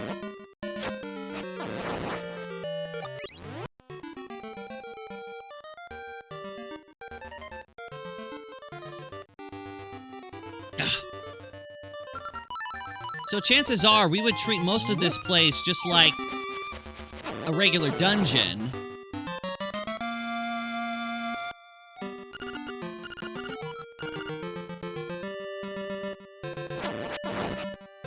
Huh.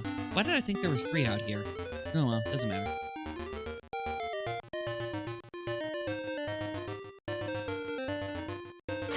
Now, if the servants went all berserk, do we treat them as just mad monsters, or maybe there are some options that we have in terms of foreshadowing either the kind of being that Richard is, because we could totally have Richard actually be a nightmare, or doubling back down on the nature of Koholilnt. And in fact, we might even be able to do both.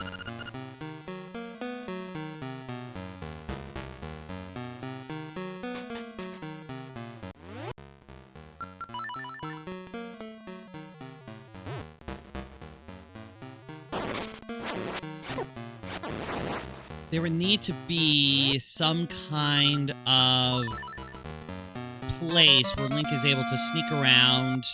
Obviously, the way this place is laid out doesn't let us do any kind of stealth. But Link would need to sneak around and overhear discussions from some of the guards about what an absolute horrible person Richard was, how he was just overly controlling, maybe kind of lending to what I was talking about in terms of him being a nightmare, seeming to have his eye set on everything. Like he was always watching.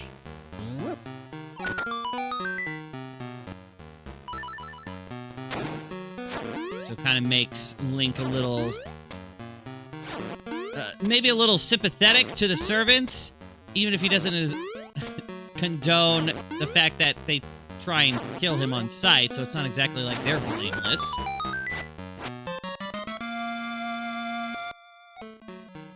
That's an interesting idea, Shimigamics. But I do really like the idea of Richard being a nightmare. I mean, it could be both, honestly.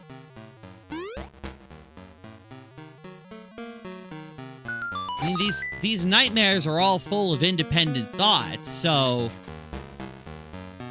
Or at least what appears to be independent thought. There's a question of physical reality that I have yet to touch.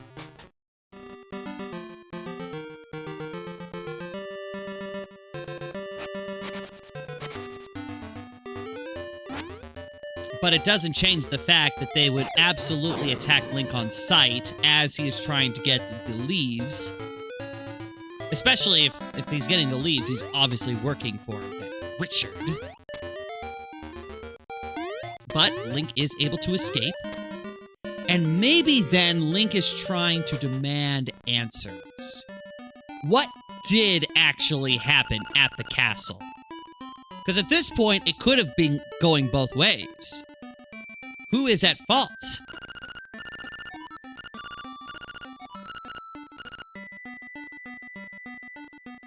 So, there could be move this box and find your reward, and the reward is a trap. Or... Richard is initially guiding Link to the treasure in question.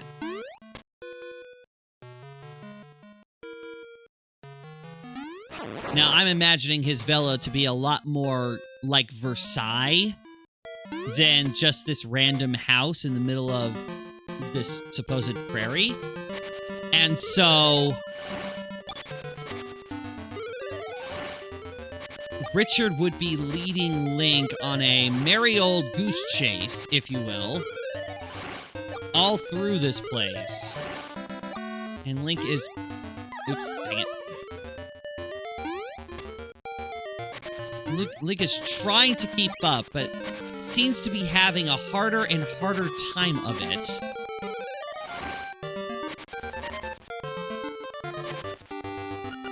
And soul sleep secrets beneath the souls.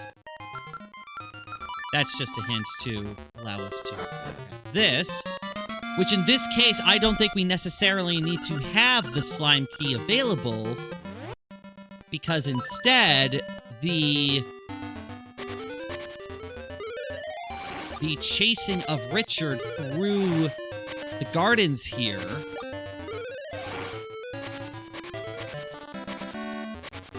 is instead taking us directly to the... dang it.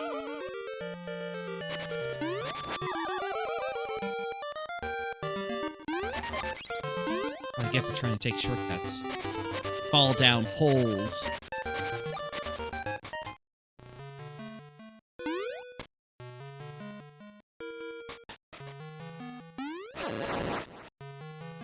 There is... Link just barely catches Richard disappearing into the cave. Or, not necessarily a cave, but it looks like the entrance to another smaller kind of villa abode type deal, which Link then runs to. In fact, probably kind of looks like a graveyard mausoleum type of deal. Which then very much... Oh, dang it.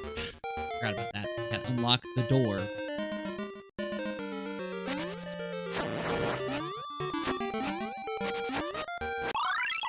Can I just kill the flying Octorok, please? Thank you. Takes way too much effort. Thank you.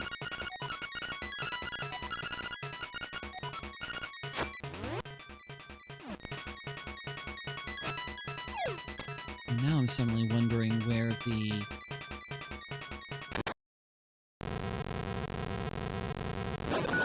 I'm going to detour a little bit more than I already am. Because...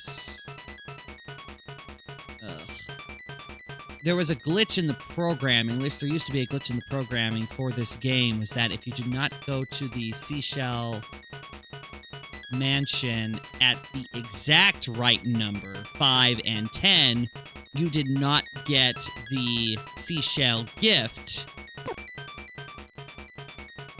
Instead, you just kind of lost it. Which they did provide, if I recall, additional seashells to make up the difference, but... Oh. Forgot this is a sideways place.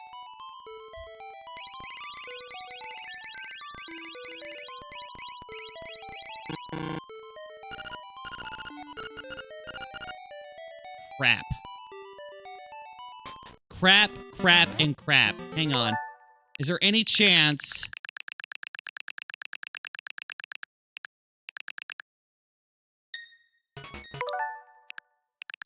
Oh, good. Okay, hang on. This is... Oh my gosh. Okay, this is annoying, but it's necessary.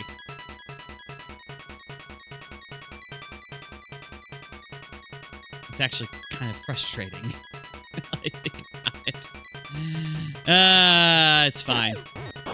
It's fine.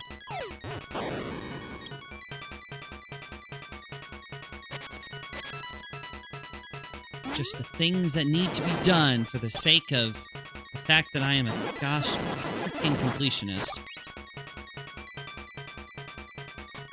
What else is new? See, it has to be exactly 5. Bit of an oversight, if you ask me.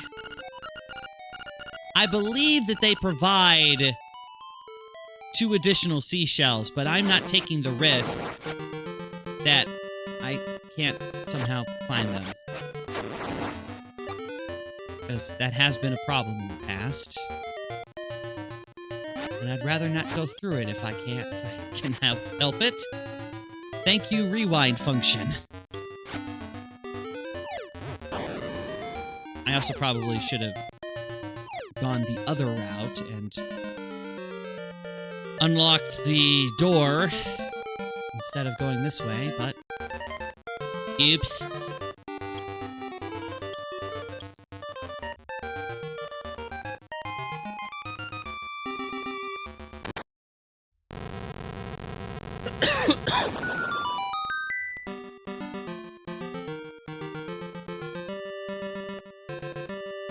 All the way back.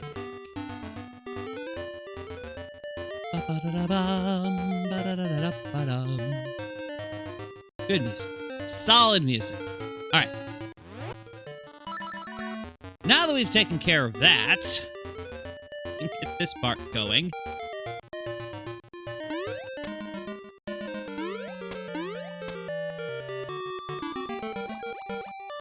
The eye motif, I think, would still be on the mausoleum itself as they're running in. But Link, too busy trying to chase Richard down, doesn't actually pay much attention to it. Instead, he charges right in.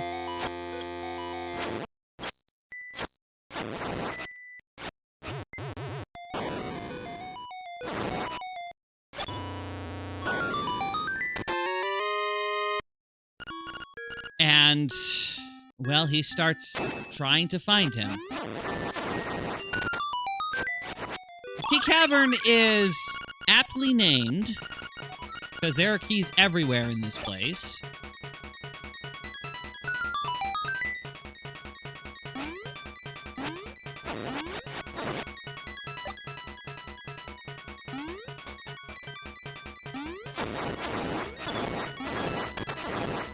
Oh, I guess I'm going this way.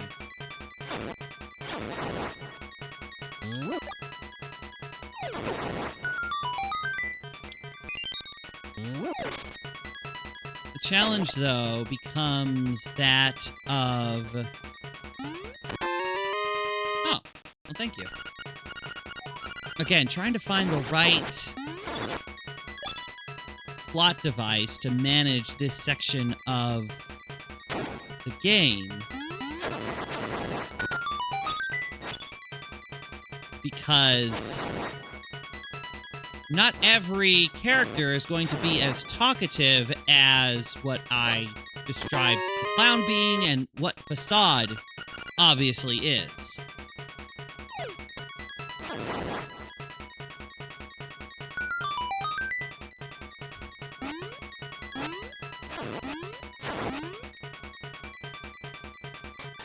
This place would have, I surmise, eyes all over the place, acting like almost security cameras.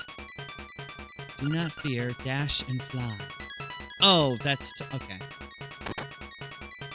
I need Pegasus boots for that, regardless, so...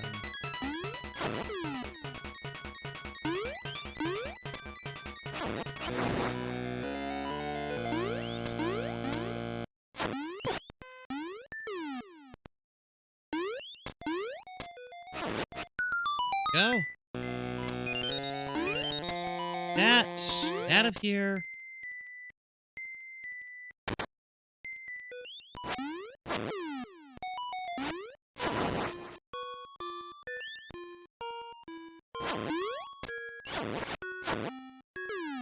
Heh.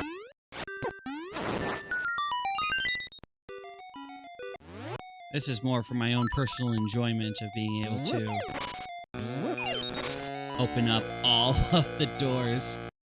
Obviously, some doors don't need to be opened.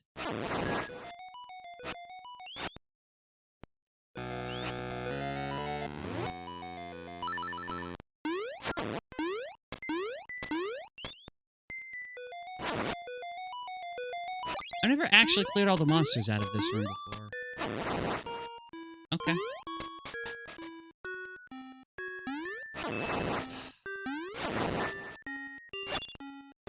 So, if someone is just watching Link via security footage, there would need to be something that Richard is actively doing to make Link's life harder.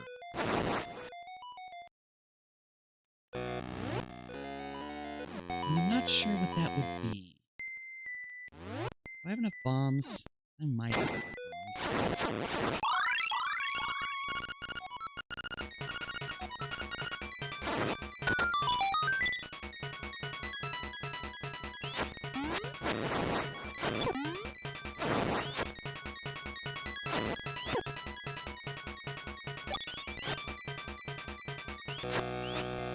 Oh, this is annoying, isn't it? Okay, there's one. There.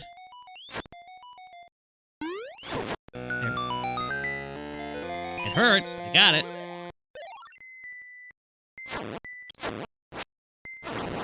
The obvious thing for someone watching via security footage would do would be to trigger traps, but there's not a whole lot of actual traps here, just...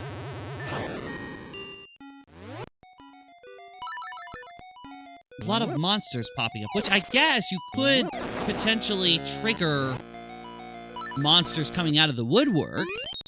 Audio taunting, it's true.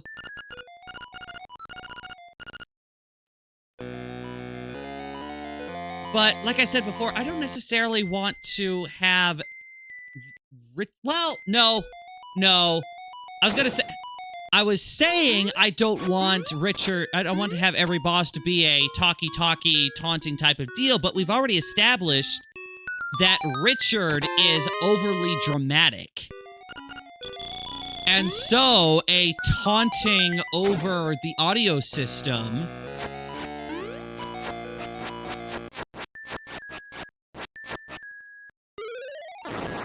there we go.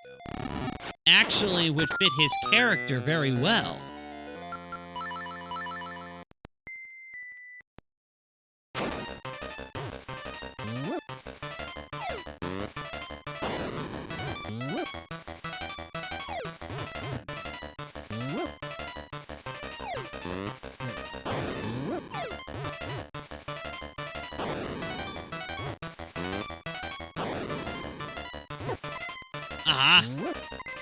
Wow, I have, like, no health. That's a problem. Come, fairy! Get back here! Get back here! Thank you!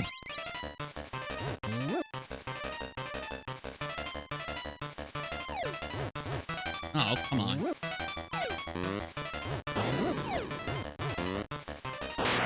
That's better. Okay. So yeah, dramatic audio talking about glorious demise and his cleverness of the traps that he has put him in, leading him on. Maybe those gold leaves actually were something more important to his overall, like, corporeal structure, releasing his sealed abilities or something like that. That's a fairly common one. That's always good to do.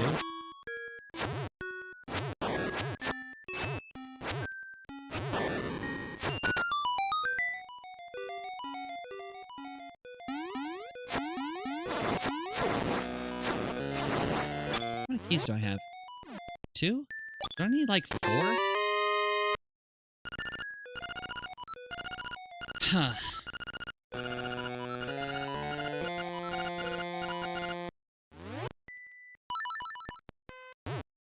Oh, whoops. I was right.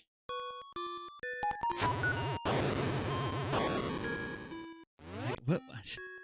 That was more memory of wasn't there a thing here? I can't remember if there's a thing here. Ow! Wow. Full east-west ricochet. Kind of surprised and impressed.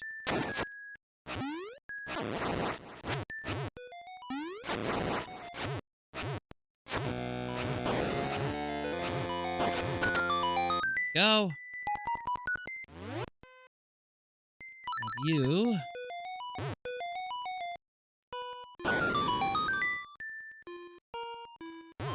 And you.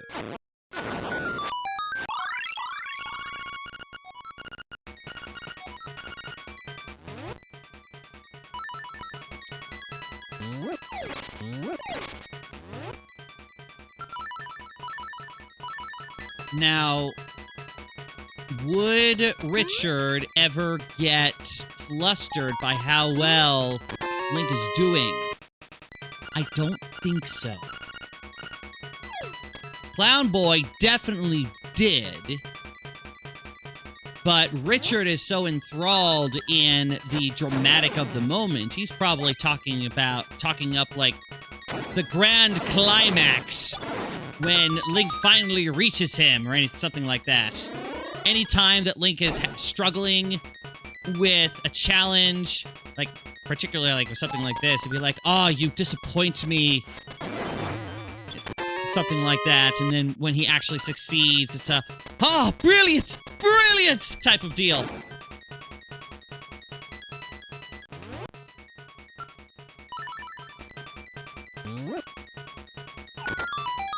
Like he's both encouraging and taunting at the same time.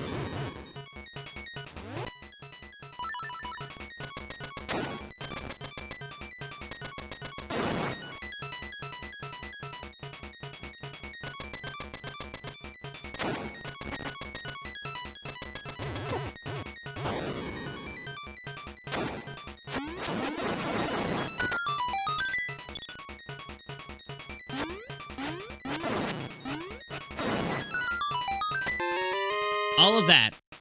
You know what? 200 rupees, I will take that. That's a good amount to have.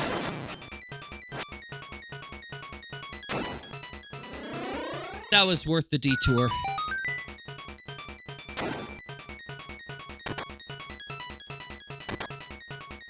Instead of just having... Ooh, you know what? Health.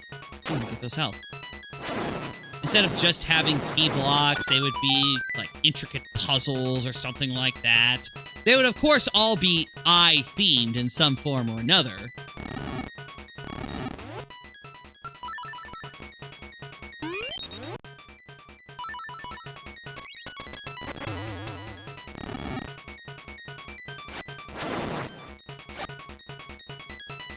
I could see at some point Link getting overly frustrated with the taunting and the whatnot, the obvious indications that he can see what's going on and he stabs one of the eyes or something like that. Wow. Well, that failed.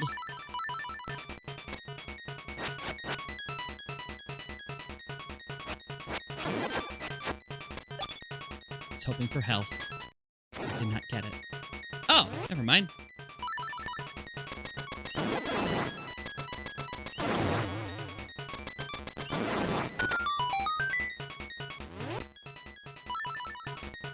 Thank you.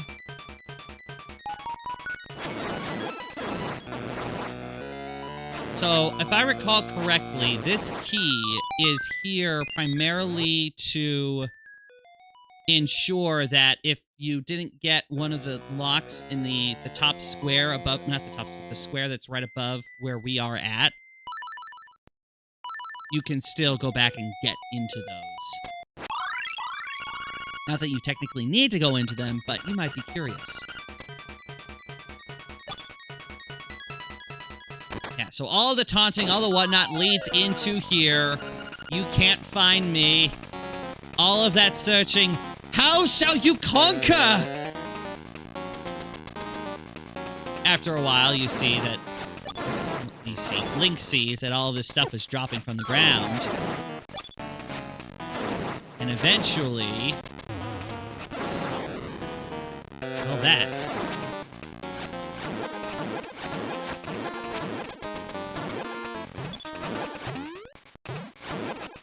Oh, you know what? I probably need... I totally do.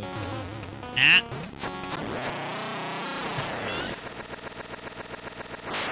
I had, pieces of power. That made that go by way too fast, and I apologize. I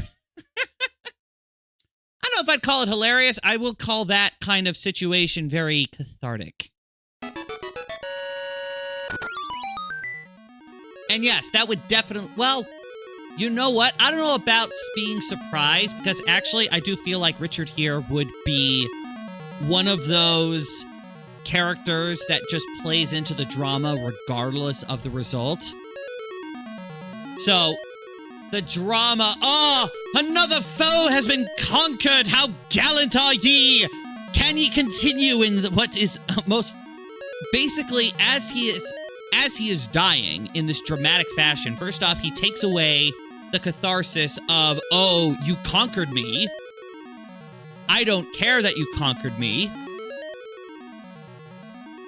But also, this is where we really start dropping hints about the nature of this place not being what Link thinks it is. Not necessarily talking about the nature of it as a whole, but more of a, you do not understand what awaits you in the challenges ahead. Taken in one sense, it could be, oh, there's something more powerful that I have to defeat. But taken in another way, it is, once you know what this place actually is, you will not be able to handle it.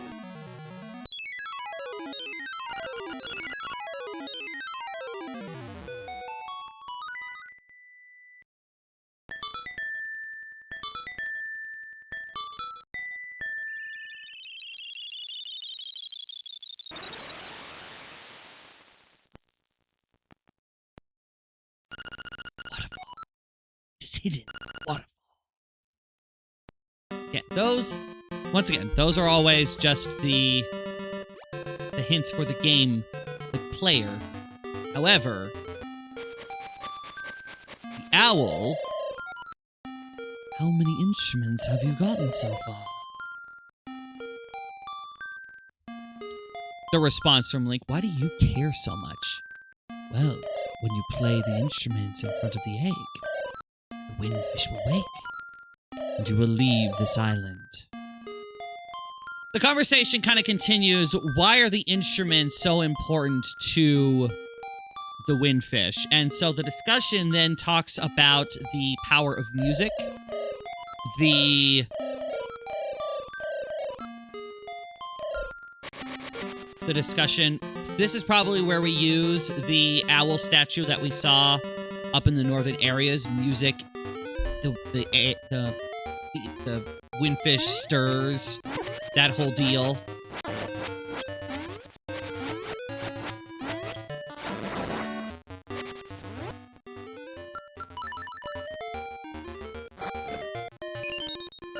So maybe then that is the kind of the impetus.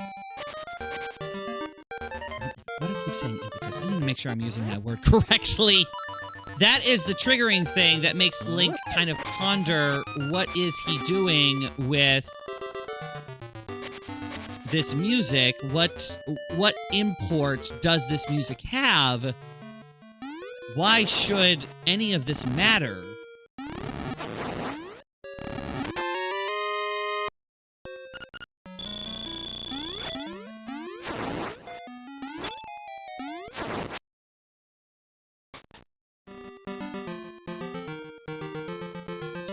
And as he is leaving and kind of pondering what's going on, he is called over by Terran. Terran is just happy to see Link, what you doing, kind of deal. And the conversation turns to the honeycomb up there. I don't know if it needs to be any kind of metaphor. It probably doesn't. This is more just I'm really interested in the honey. That's why I came out here, to get something sweet for dinner tonight or anything, something like that. And well, Link has a nice stick. And so shenanigans ensue, enhanced by the fact that Terran is actually allergic to bees. So the two of them actually have a whole runaround type of deal in which they are able to eventually get the honey. And then Link and Terran together go back to Maybe Village. I'm going to grab that treasure chest before we continue on with the story.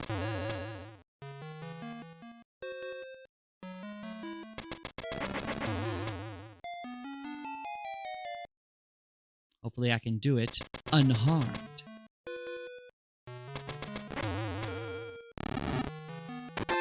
Looking pretty good so far.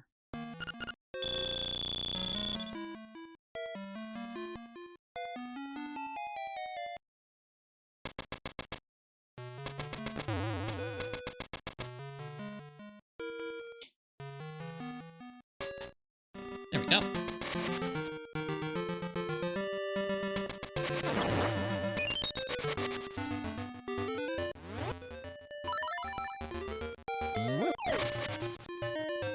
So, the talk about, I said, there would be a dinner. Link's having dinner with Terran and Marin, and it's very cute and whatnot. Marin is growing in her affection towards Link, which we can see, but Link is completely oblivious of. And the discussion turns now to music. Marin would, of course, talk about the Ballad of the Windfish, because it's her favorite song, and probably references to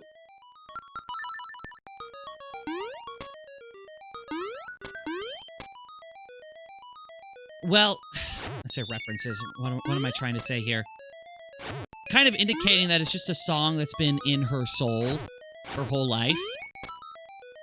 Even if she doesn't really have a, like, it was from my mother or something like that. No, it was just this has always been mine. Because she doesn't have a mother. Because it's all a dream. And so, the discussion turns to what is Link's association with music. And Link's association with music up to this point is the ocarina that he was given during A Link to the Past. And so that night, he has a dream about that ocarina, about those times spent with it. And he wakes up, and lo and behold, the ocarina is in his hand.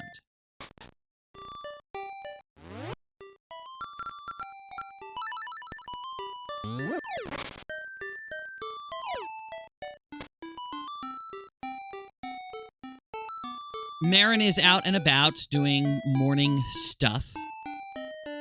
And Link comes out, and they're having a nice, pleasant morning conversation.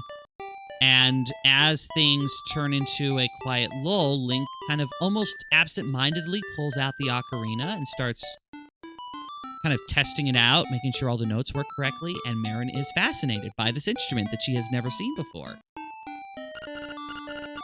And so they start playing together, and eventually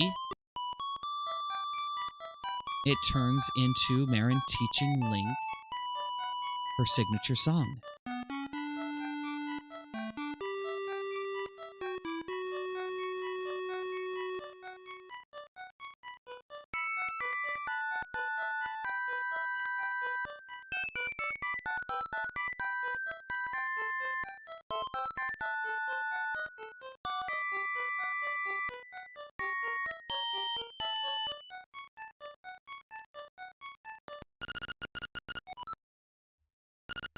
Thus, Link has learned the Ballad of the Windfish.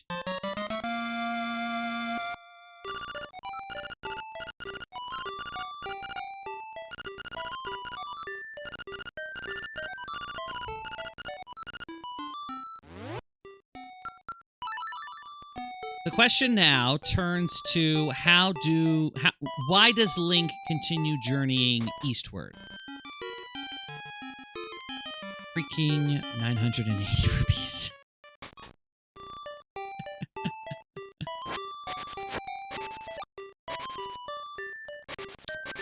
I know what. It lies in the fact that Papal is missing. So, as the music is ending, Mamal here comes out and he says, "Could you help me? My husband is missing."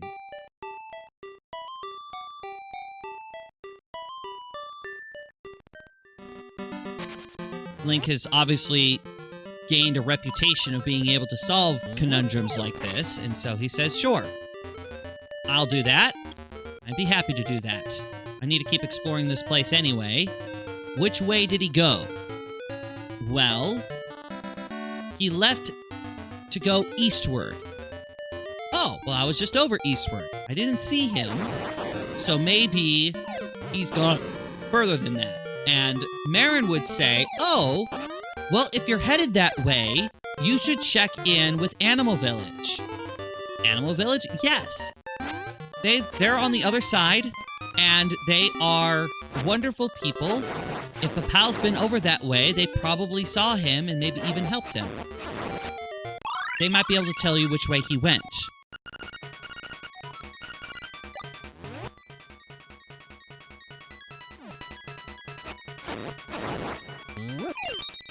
So, alright, we'll go that direction and we will see what we can find.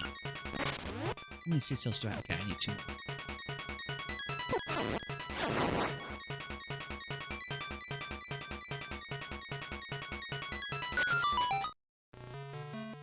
And so the journey continues. I was about to say west. Oh, west? Oh, east? I thought you said west. West? What kind of map you read, lad? This one, sir. That's west, Patrick. You're fired again. Anyway. And eventually, Link comes to Animal Village.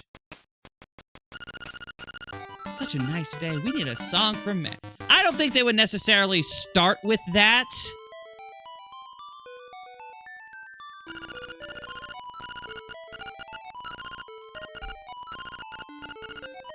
They would definitely be interested in a new person, because not a lot of people make the trip, especially lately with all of the monsters running around. And so they're very fascinated by this newcomer. I'm sure Donovich, the memory statue by the bay is my masterpiece. To tell you the truth, the work is not complete. The art is difficult for you to grasp, is it not? Thank you, random French accent alligator. Yeah, that's an alligator. The other guy was a crocodile. Doesn't matter.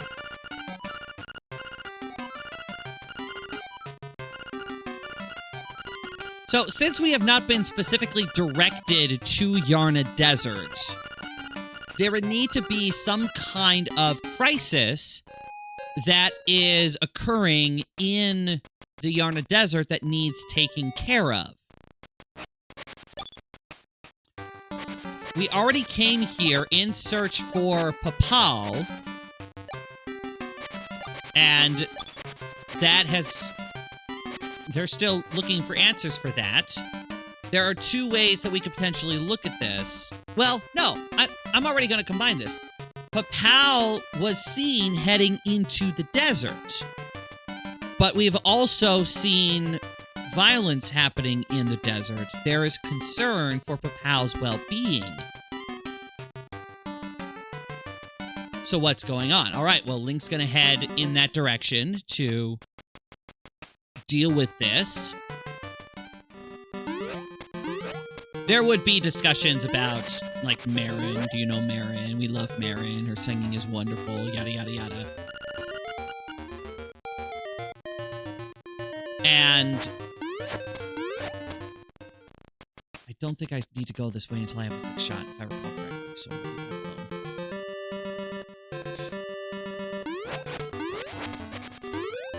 and so the walrus there blocking the way, then again, once again brings up the topic of Marin. Oh, Marin can solve this. What are you talking about? Well, this is where our chef here comes up, and he tells Link in regards to the walrus.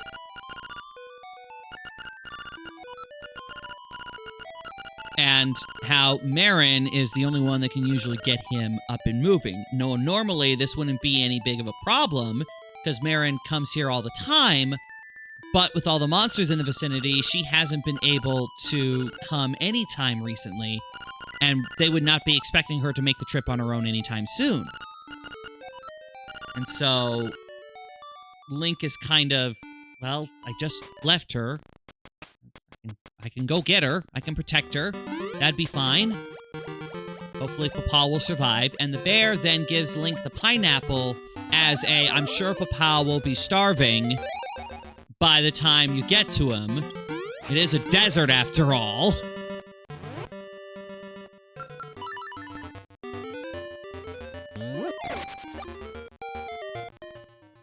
Give that to him when you find him.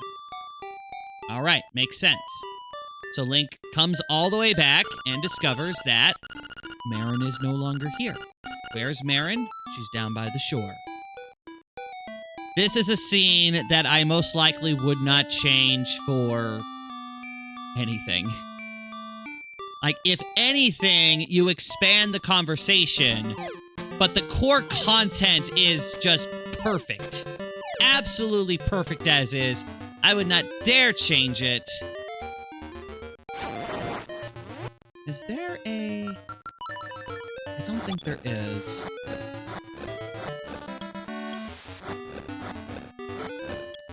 There isn't. I might need to come over here with Mary.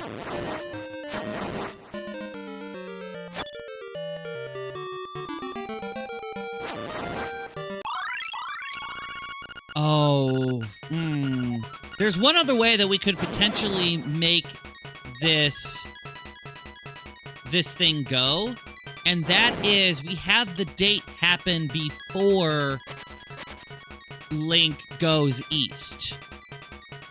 And then Link and Marin go together. That prevents the back and forth that we're doing right now.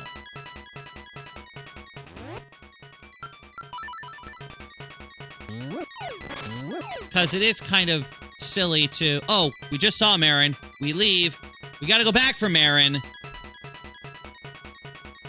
We would want we either want a little bit more extra space, maybe we have more things happening in Animal Village, like stuff with the painter and the hippo who's posing, stuff like that.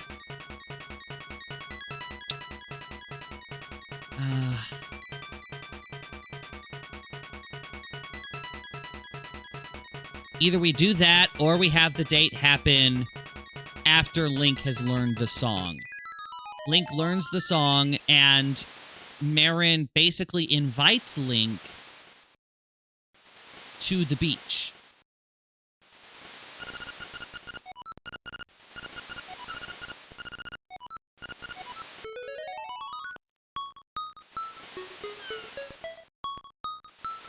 And again, this conversation is, well, I mean, it's a one-sided conversation, but Marin's trying to make conversation. Terrence says there's nothing beyond the sea, but I believe there must be something over there. When I discovered you, Link, my heart skipped a beat. I thought, this person has come to give us a message.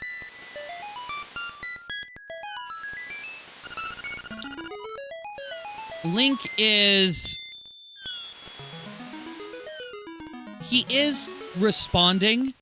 Like, he's not horrendously rude in never saying anything, but his thoughts are definitely elsewhere as he's looking over to the ocean, wondering where Hyrule is, Zelda, all the people that he knows. The conversation does be a conversation. Marin would ask a little bit about what's out there, some of the people that he's seen, and places that he's been to, people that he's met, that's the word I was looking for. And this dream of becoming a seagull and singing for everybody is wonderful. There is a point where Link is kind of lost in thought. There would probably be like a flashback kind of situation where he's thinking about Princess Zelda and the people back in Hyrule, maybe some of the other people that he's seen on his journey. And that comes back because Marin does look a lot like Zelda.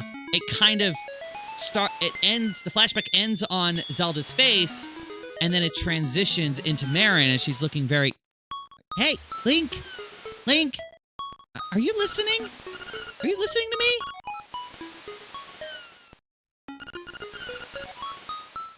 There's a little bit more pleasantness that's attached to this. Now, if we wanted to have the trip east happen in concordance so that we don't have the back and forth, this is where Mamal would show up.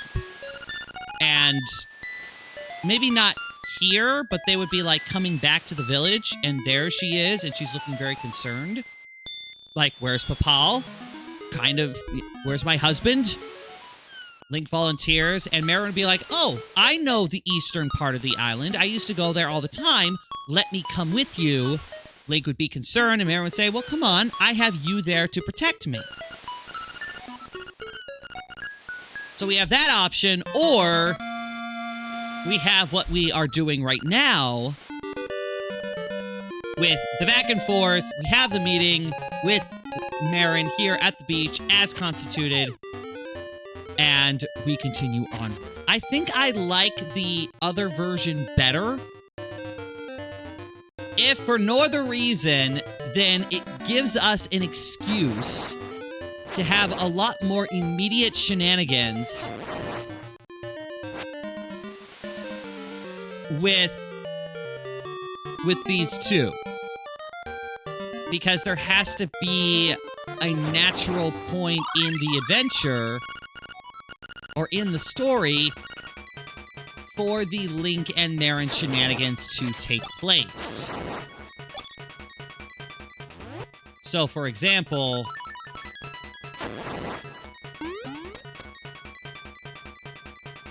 Marin will not go with you into a dungeon. Because why would she?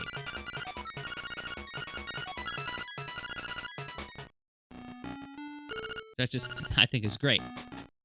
And then there she is, just sitting and waiting.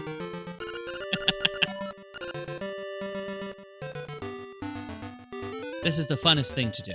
I love this. Having someone actively reacting to your silly shenanigans.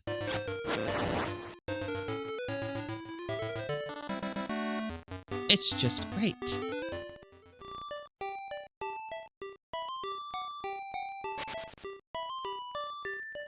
So you can have an excuse to have Marin land on Link and be like, oh, I'm so sorry. It's so good. It's just so good. Dig it. Dig it. Dig to the center of the earth. And if for nothing else, absolutely nothing else, having her play the crane game is the best thing in the world. Can I try this? What do you say?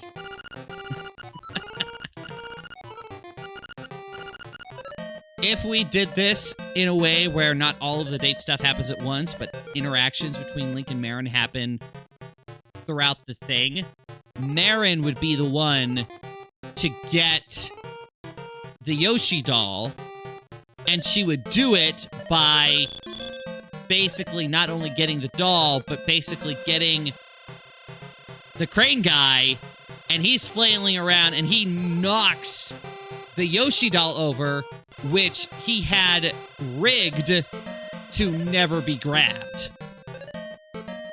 So he's like flailing around, oh no, no, no, and then he like knocks it over.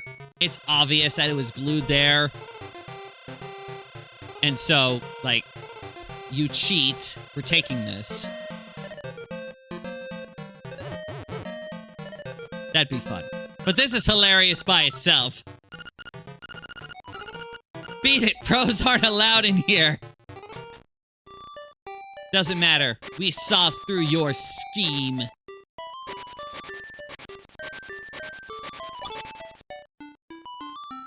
It's great.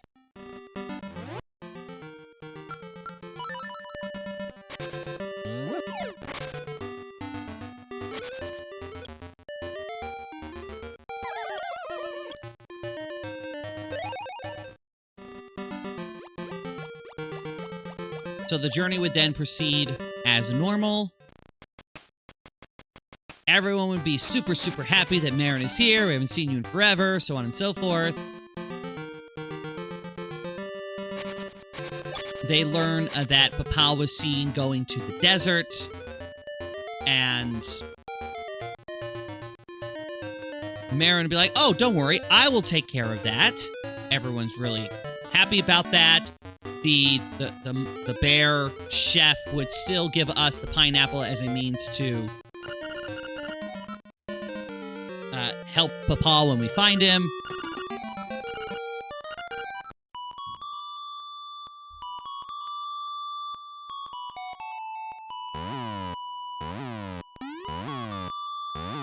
And this is, of course, the first time that we see the power of awakening that is in the Ballad of the Windfish. Though, we don't necessarily realize it at the time. Instead, we just think, or Link just thinks, oh, this is simply Marin singing so beautifully that the walrus can't help but be like, oh, Marin! Ah! Kind of deal. So, they're ready to go in. The animals are concerned for Marin because it has gotten really dangerous in there. And Link says, don't worry, leave it to me. You go stay with the animals. They'll love to have you, obviously. She knows that they'll love to have her. And it's like, all right, I will take care of this.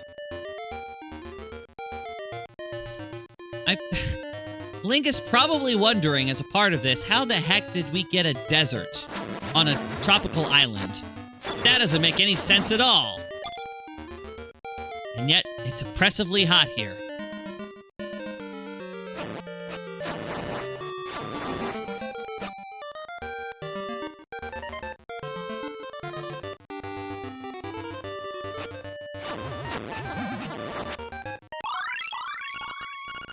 As Link is going through the desert, Just like he has had in many places before, he is hearing whispers.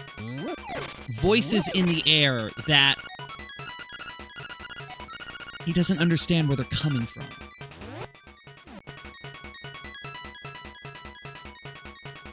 You'll notice this consistent theme of disembodied voices. Even if there is a active source for these voices that we discover, like a nightmare or something like that, this idea of disembodied voices is a consistent theme. Sea bears foam, sleep bears dreams. Both end in the same way. Link is very confused. What is going on? Annoyance! You are only getting in the way!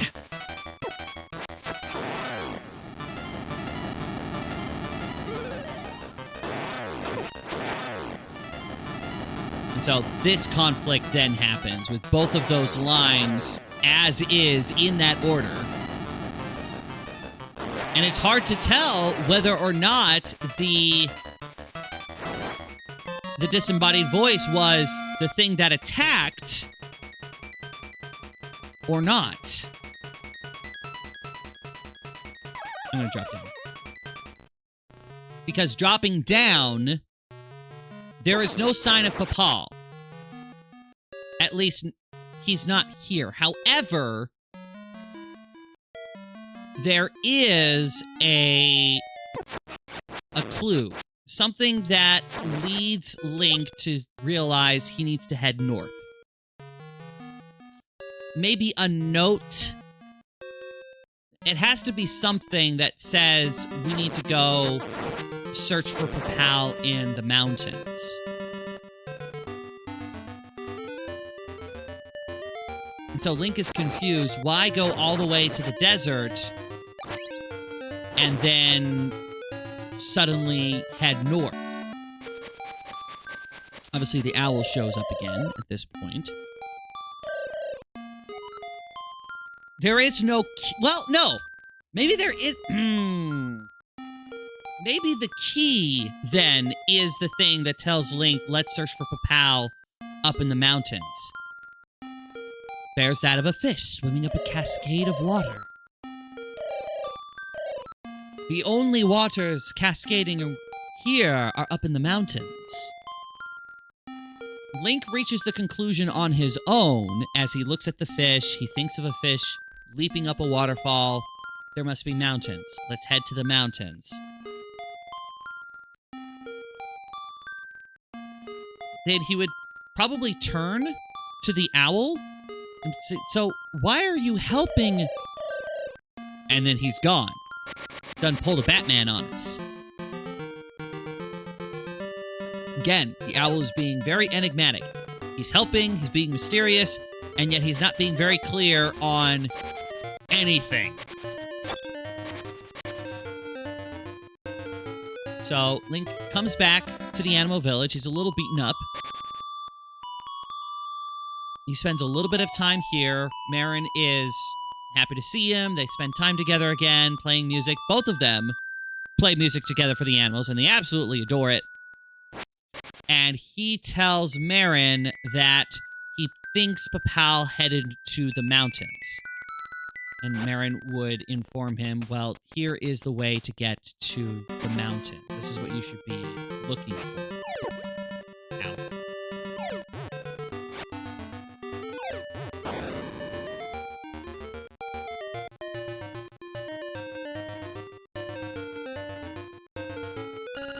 Secrets are like water when it comes to bridges.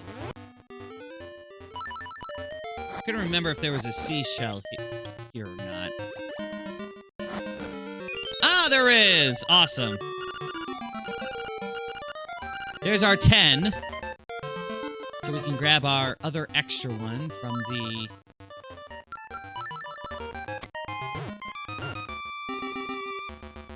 mansion.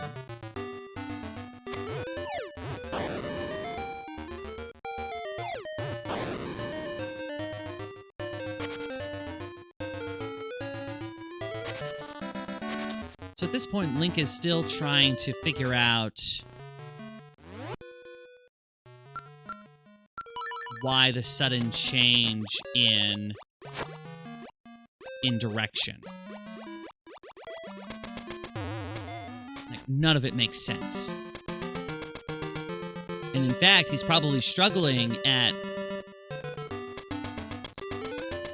He starts trying to piece together several of the inconsistencies that he has been seeing on this island. Now that he has some time, again, to himself to really think about it.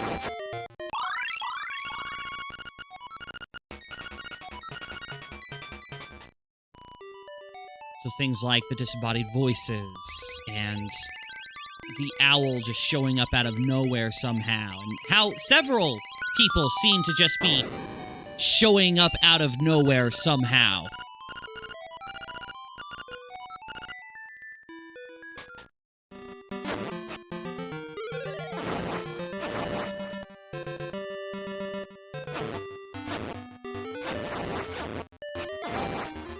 It seems too perfectly placed, and yet at the same time, nonsensical. And he's having a very hard time trying to piece together all of it. Because the answer, the reality of it all, has not settled in just yet.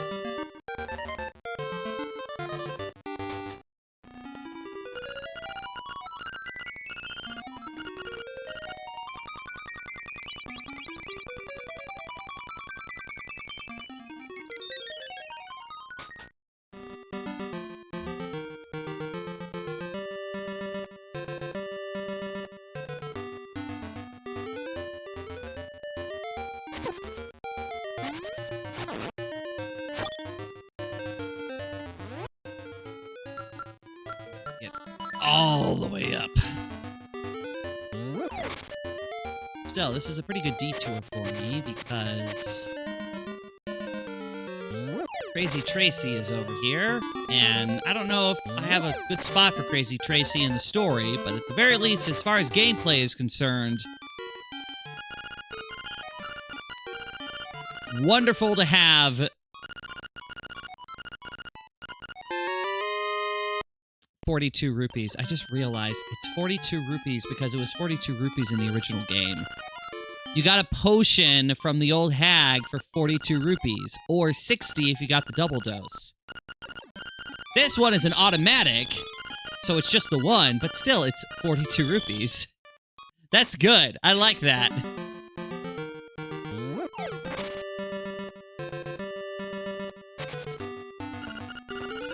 Close to Telltale Heights. The camera shop is nearby. Oh, that's right. The camera guy. This was specific to Link's Awakening DX because you could... There was the Game Boy camera and the Game Boy printer.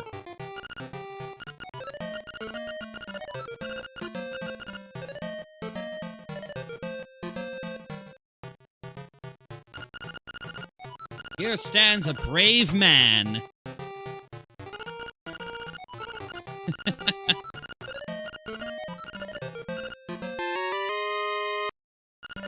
Thank you, random mouse man.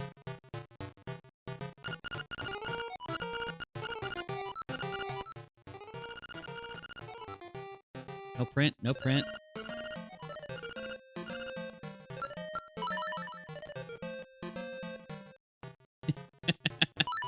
And you could print them on your Game Boy camera printer. Which is something that I never had because I had no real interest. I thought it was really cool as a kid, but I never got one.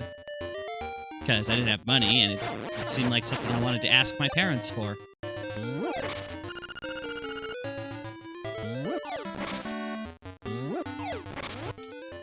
Trying to remember. Usually they don't go excessive with this. Nope.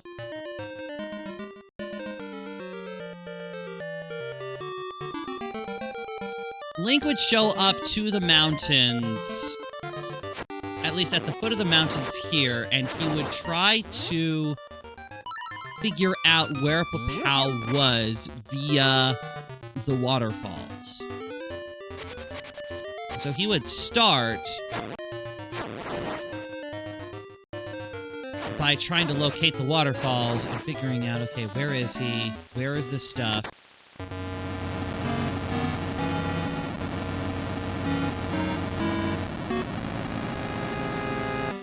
I'm doing that because we need it. But that's not how it would happen in the story. That is more for...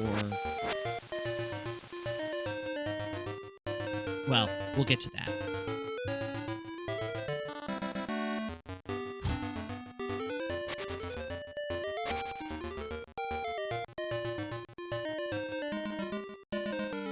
So, understanding where the waterfall is and kind of looking up, seeing where it is. All right, so I have a bead on where it is. Now I need to see what I can do to find Papal.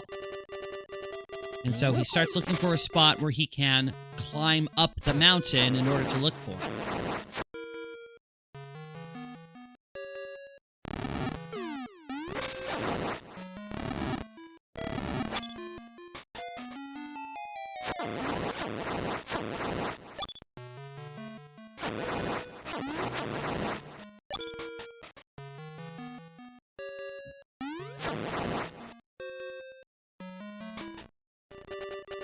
This up. Very nice.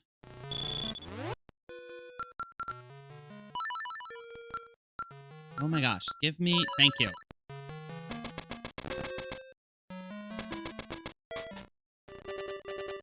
And so climbing through the mountains, he eventually hears the calls of Papal, who is... He seems to be doing well, if a little weak. Which is relatively perfect, considering. I do not need this. I was trying to avoid it, honestly.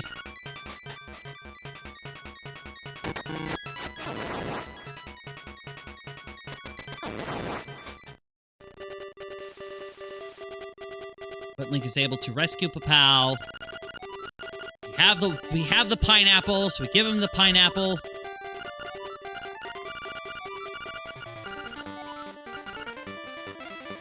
I like how the music speeds up as he's eating it. But as he's getting revived, Link asks, "What in the world are you doing up here?" Well, he wanted to get flowers for his wife. And so he's been running around trying to find the best bouquet that he could. There wasn't any desert flowers that seemed perfect, and so he kept going, and he finally found some up here on the mountain. So he has plenty. He keeps half for himself, and he gives a bunch of hibiscus to Link as a thank you gift.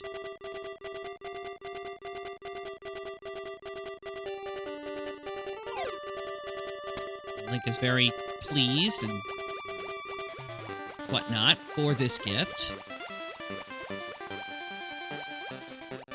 As he is trying to go down, because, well, the two of them are coming down together, there is a rush of water that comes from some of these outlets. Link is able to get Papal to safety, but is swept away by the rushing waters, and he ends up in an unknown cave in the mountains.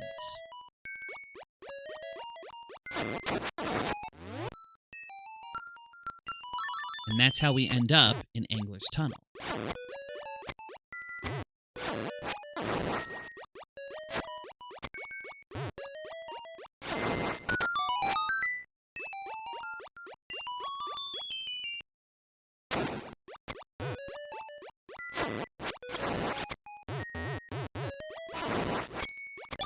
That was close. Now... finally happened.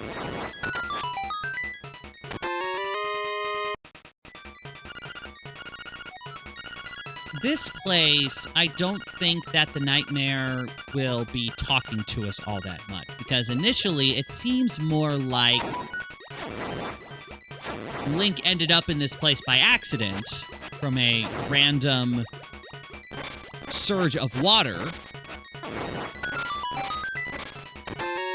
And so he needs to try and figure out how he is getting out of here.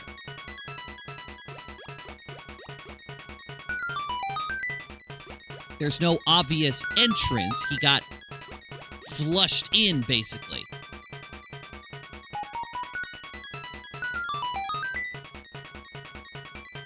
And so with that information, he has to try and figure out a way through. And I think that's going to be a consistent issue that he is dealing with in this dungeon is that of rapidly surging waters. That is not a mechanic that we have here in the game as currently constituted. Instead, what we have is the issues with deep water, which I've always found the concept of needing flippers to be able to swim in real life a little silly. Obviously, it's there as a game mechanic, but in order to get around that in terms of a story perspective, we need something that's just slightly more believable. And that's where I think we can get across in terms of surging waters, rapid current, undertow, and the like, something that a regular person would not, even like a strong athlete, would not be able to deal with.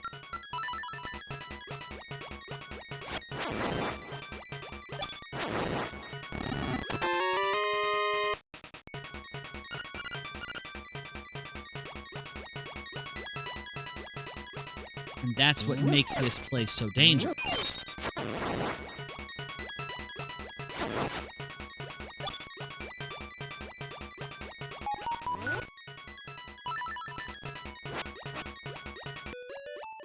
Ow.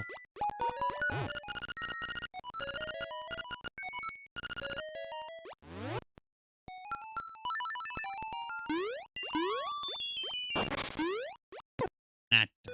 Trying to avoid that.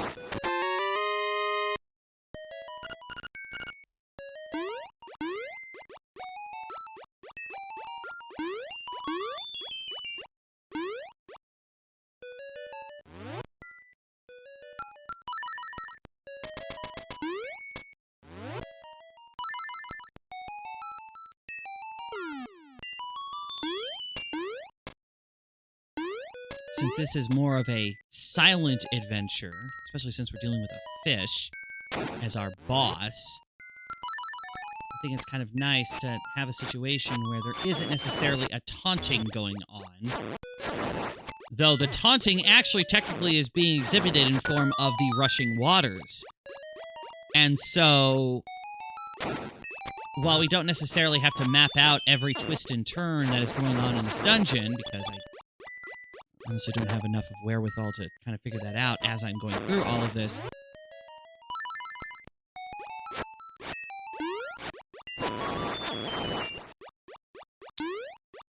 There is enough going on to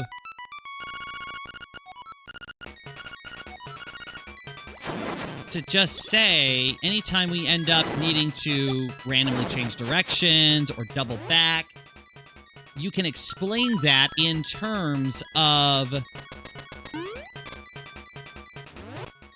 some kind of surge in water causing Link to lose his balance, being swept over into a different room.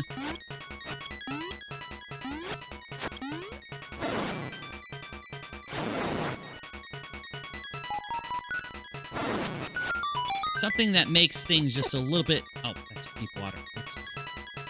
Something that makes things just a little bit more dramatic than it otherwise would. As opposed to just, oh, I have to jump over a deeper pit of water. How annoying. Once of the tile will be your guide.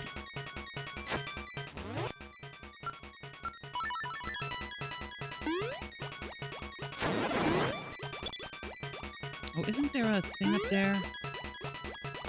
I think I need... Yeah, I need to be able to swim for it. We'll get it eventually.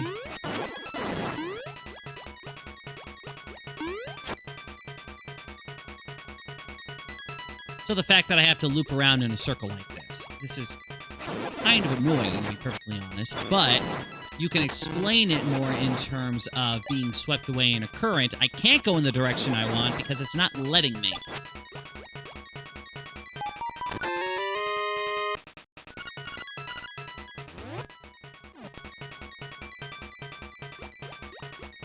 Like this. I have to go all the way back that I came because it's making me. At least I think it is. Pretty sure it is. Regardless, it's okay. I think I'm going this way. I think I'm going this way. Then suddenly, whoosh! Ah! Being swept away by water! So instead of us having to walk all the way back, suddenly Link is being basically thrown into here where he's dealing with whatever this is supposed to be.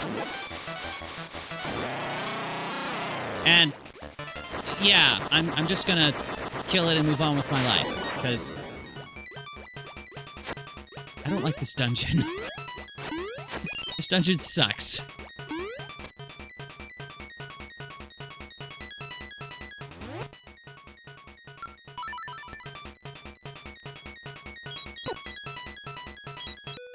Aw, darn it. I thought...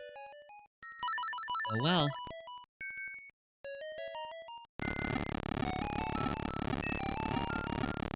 So, with this being the situation that we have timed up, we would not actually, quote-unquote, need the flippers in order to be able to swim anywhere. Though it may give Link a boost in speed and diving ability.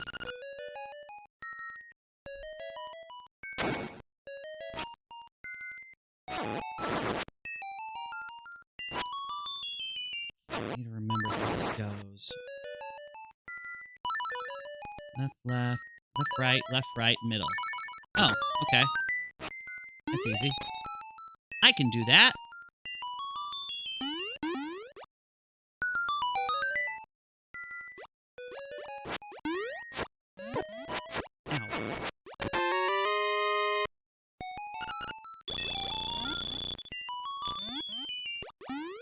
Is there a point where Link gets the impression that all of this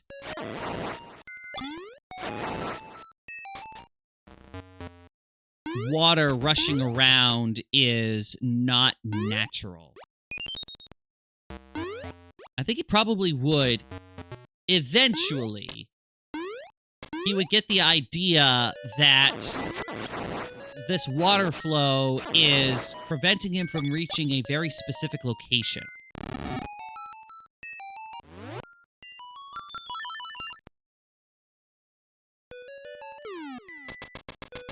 Ah, dang it. There we go.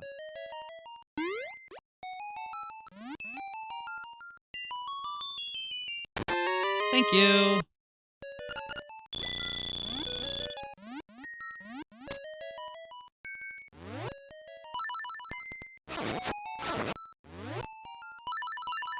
Oh, no. Thank you. Jump is always annoying to make, and it doesn't help that I kind of have to hold my controller like this to do it.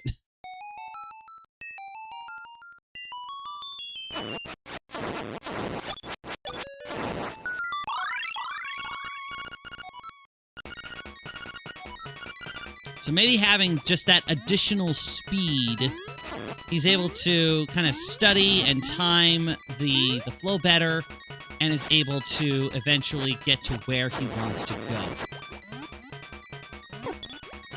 Get? Thank you.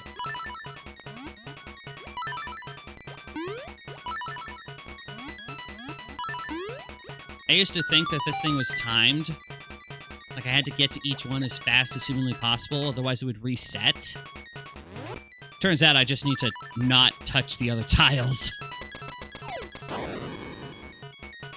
The things you learn. Ah, dang it. That's better.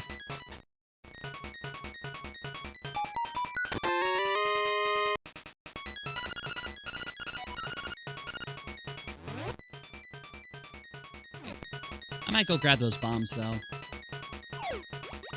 Oh, except it's not a... Yeah, I'm gonna grab them. I can use the warp thing. It'll make things a lot easier. I just want more bombs. It's a convenient thing to have. I should stop jumping into things, though. There we go. Alright.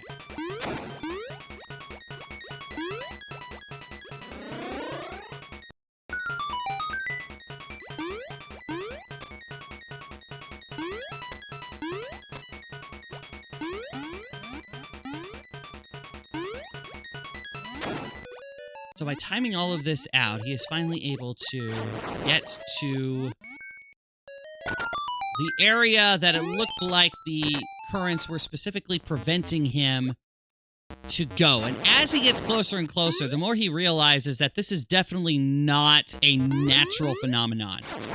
Because the closer he gets, the more apparent it is that it is specifically attacking him and not just flowing current.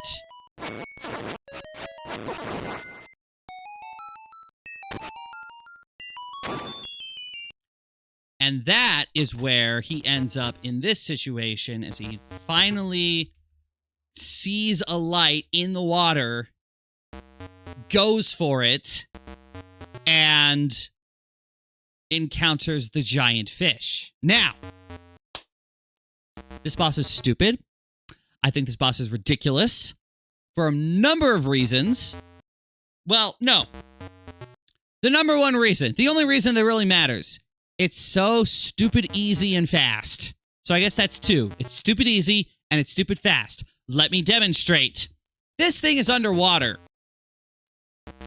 I'm going to act as if it is underwater.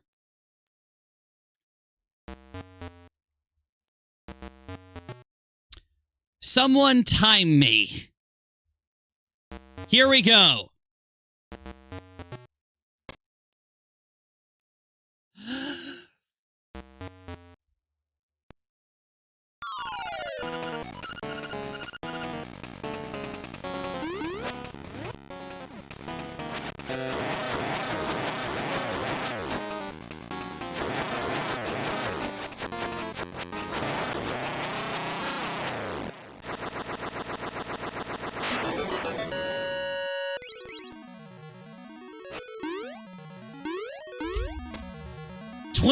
Seconds. I held my breath, and this thing died. I didn't even have to try that hard. My gosh, this stupid fish.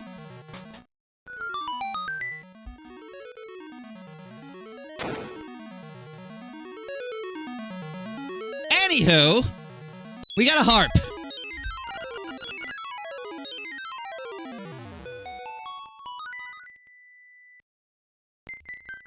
Stupid fish. The actual fight, if we were making this a story, would be just a little bit more dramatic. Like maybe Link actually starts to struggle with breathing at some point.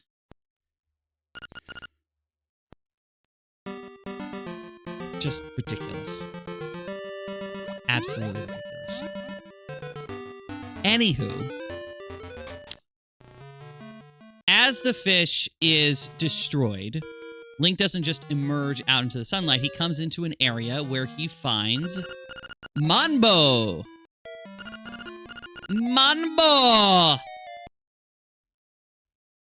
We have rescued Manbo. Link has rescued Manbo, and he is, of course, very grateful. And he guides us, he guides Link out of this cavern. Now all of the currents have died down because the nightmare fish is gone.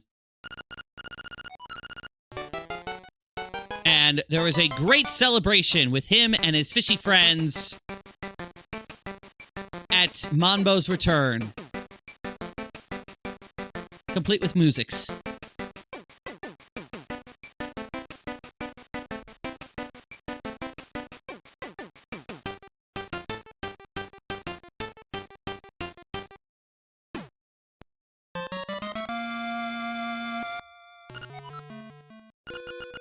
I don't think the song itself needs to have any significance in the story.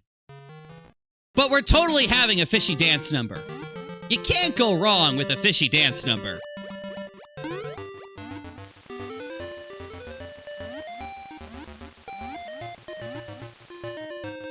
You just can't.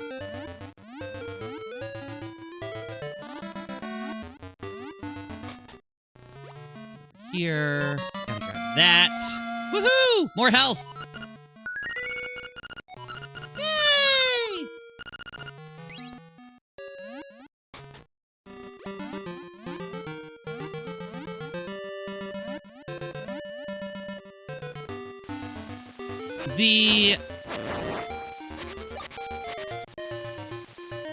The question then becomes, how do we then get led to the bay? I think we would start by... Not quite yet. We need the ghost. We do need the ghost, but the ghost isn't going to be here just yet. What we're going to do is we're going to jump back to Animal Village. Link is going to stop by with Marin and update Marin as to the situation. Papal is fine. He's been taken care of. Awesome. That's great. While he is here and updating, he gets a request from our goat lady.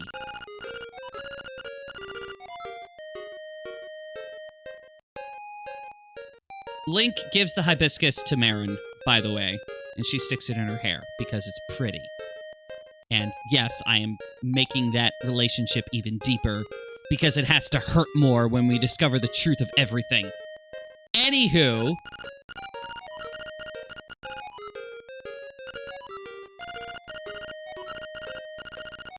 we now get to play the role of mailman.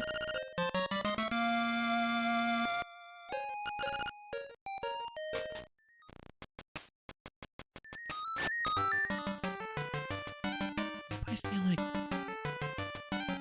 You know what? I'm curious. Nah, I can wait. No, I'm right here. Why not? I'm right here. It's not going to take that long. It'll be fine.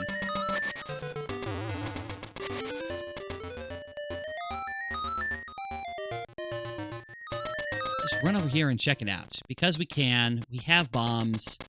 If I need a hookshot for this, I can always come back later. I'm just curious.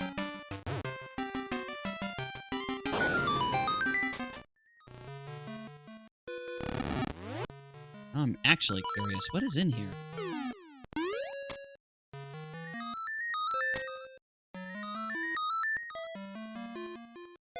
A thing that I can't get without a hookshot. Okay. That's all I needed to know. I will come back for this later.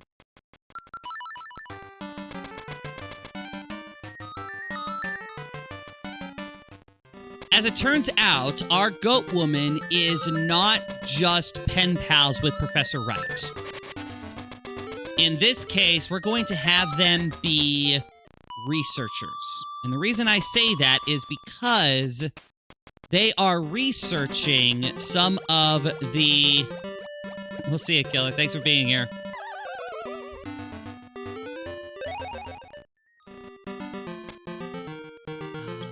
Yes, this one.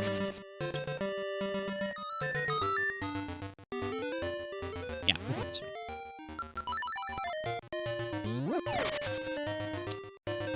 They are trying to... They're basically documenting some of the history, the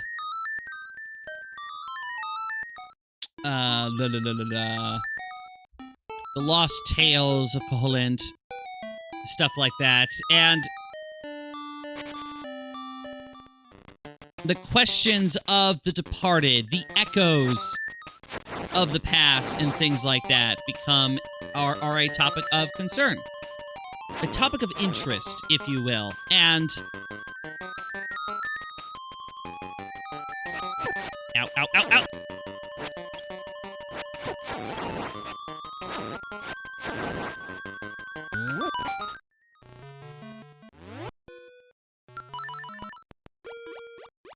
I don't know how I'm gonna put this guy in the game, but he's here, so I figured I would get me some extra goodies. I would love to have more magic powder. Thank you. Now look at all that junk you have to carry.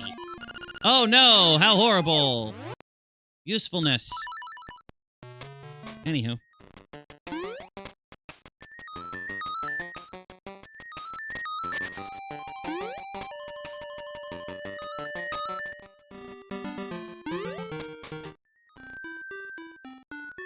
So, Link delivers the letter to Mr. Wright, who, like I had said before, he lives in Maybe Village.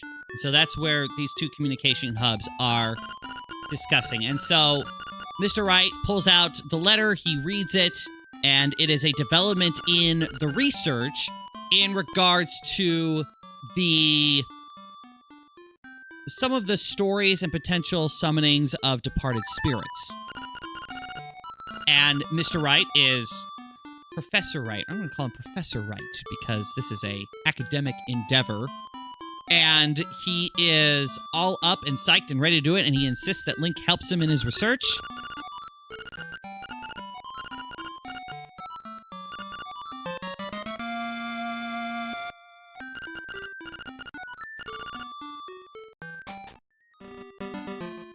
And it is through the... I gotten this yet? I have not. At first, it doesn't seem like the ritual had any kind of effect. And Mr. Wright is like, well, these things don't always go according to plan. Always have to figure out this kind of stuff. Better luck next time. Yada, yada, yada. Was there a seashell up here? There might have been a seashell up here.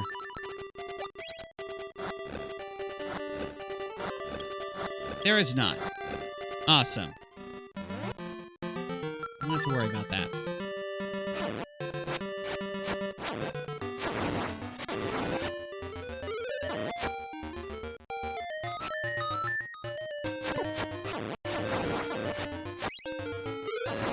So initially, it doesn't seem like there is anything that is amiss with the ritual or anything like that. But then, as Link is leaving, he starts to, once again, hear whispers. And it's like a, oh no, here we go again type of situation.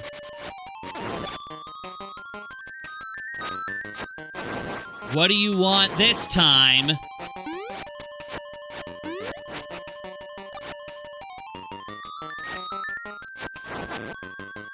And initially, he can't do anything about it.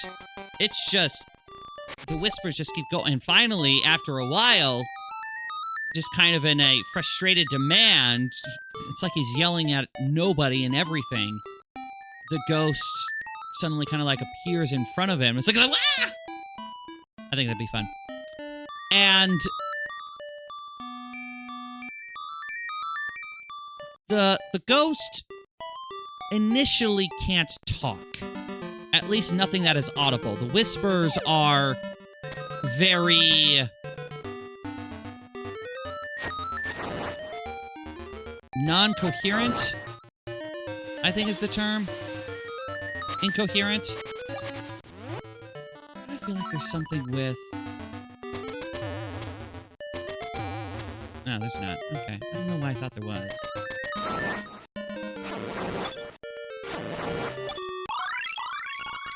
But Link eventually figures out how to kind of communicate in nonverbal means with this ghost. And eventually, he figures out that the ghost wants to take him somewhere. And so Link follows along, and eventually the ghost leads him to a decrepit old house.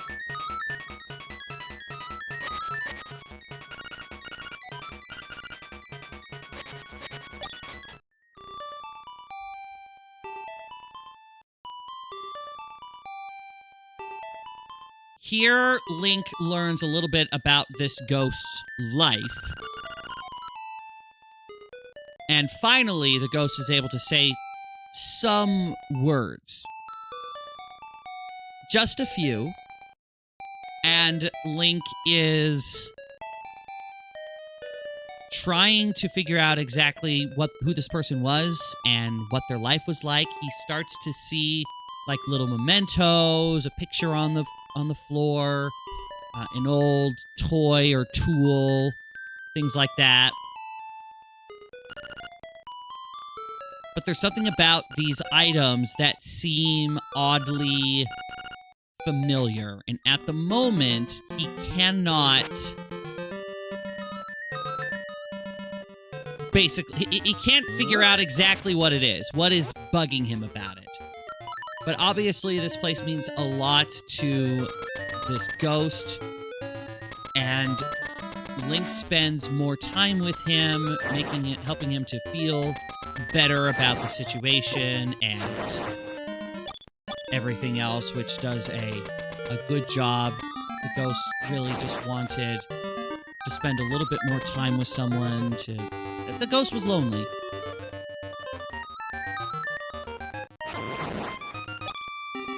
And so the ghost, once the ghost feels satisfied, if you will, he is essentially ready to now go to his rest. And so instead of having to go all the way over here, which actually, you know what, now that I'm right here, I just remembered, there is a piece of heart over here that I should grab. Right here. This up real quick.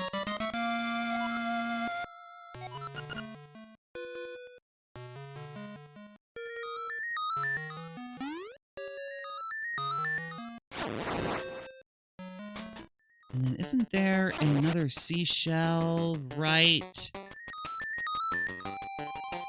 There's a spot somewhere that has... Is it here? It might be here.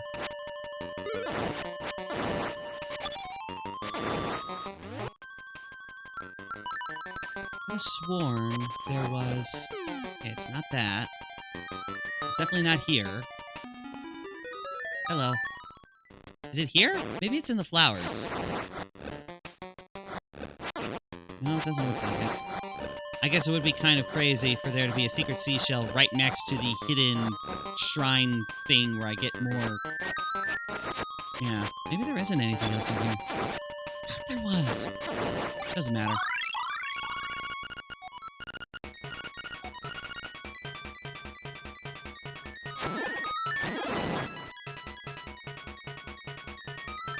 Yeah, so instead of going all the way over here, the grave is actually...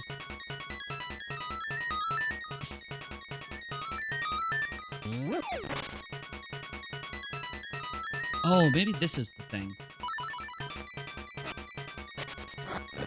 There it is.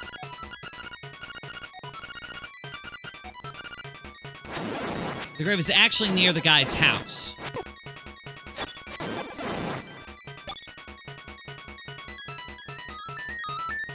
There are two things about the grave that are particularly significant. One, there is a marker on the grave indicating the location of the catfish's maw. So, something important in Martha's Bay. There's a clear marker there. The second, and the thing that really gets Link very confused, is the name on the tombstone. And I'm going to say that the name on the tombstone is that of Link's uncle in A Link to the Past. At the end of A Link to the Past, his uncle survived. He was revived. Just like everybody else through the power of the Triforce.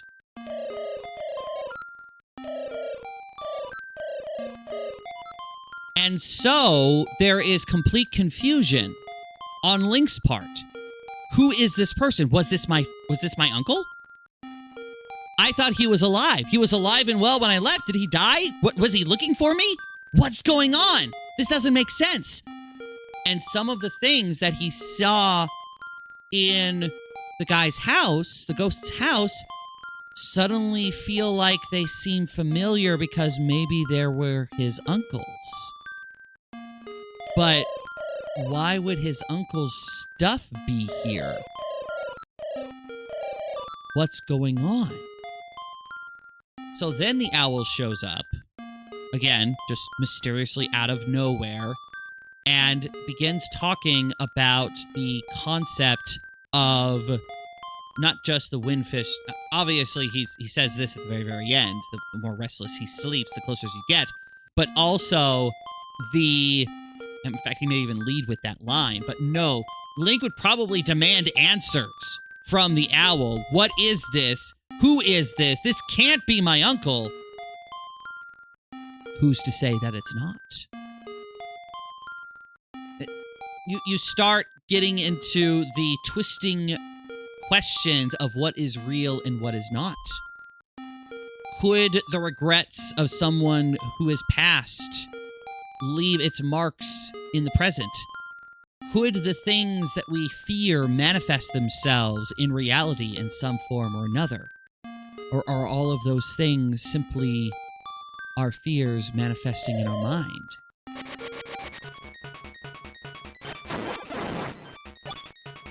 So, of course, the owl is as non-committal in his responses as ever. And so with that, Link feels as if there is no other option but to go to the windfish, go into Martha's Bay to see if he can find the answers for himself.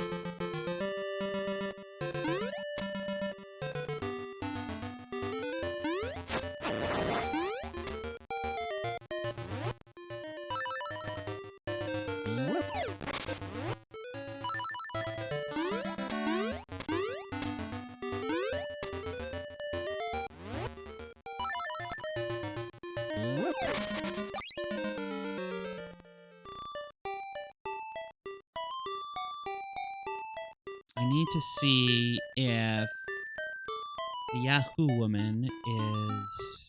She is. Okay. So I can give this broom to her, which is not something that I discussed in terms of the Mr. Right scenario because I didn't feel like it was a part of anything.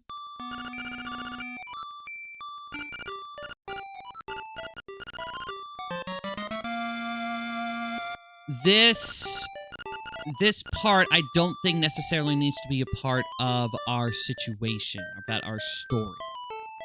Because the goal now for Link is to search around the bay and see if he can find some kind of indication as to who this guy was. Is he actually Link's uncle? What is going on here? I'm going back this way, specifically because there is a secret seashell that I need to grab. Kind of important. For me.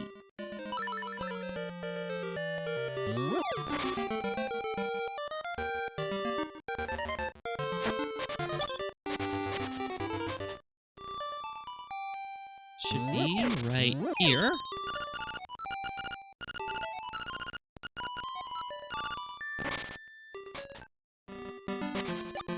One of the annoying things is the fact that it seems like no matter what I do, I will always have to go into the catfish's maw, and then I have to leave it mid-dungeon so I can grab the bow, because the bow is so freaking expensive, you don't have much of a choice.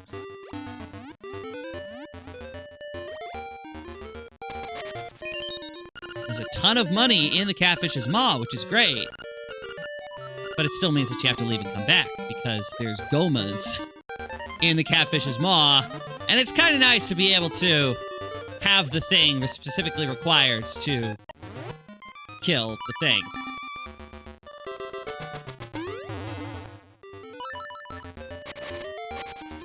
I can't believe that worked. First try.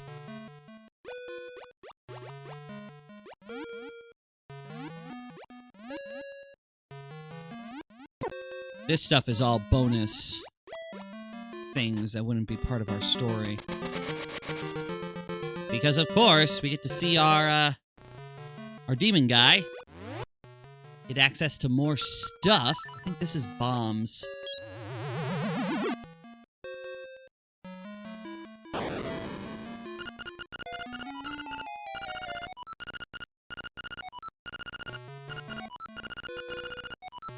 Bombs! Oh, actually, if I recall correctly, you can actually, if you say no to, you're ready to get more bombs? If you say no, he will actually switch to one of the others that you haven't gotten yet. So it's powder, bombs, and arrows, because those are the consumables. I don't have any arrows yet, so since I already did the powder, it really wouldn't make much of a difference at this point.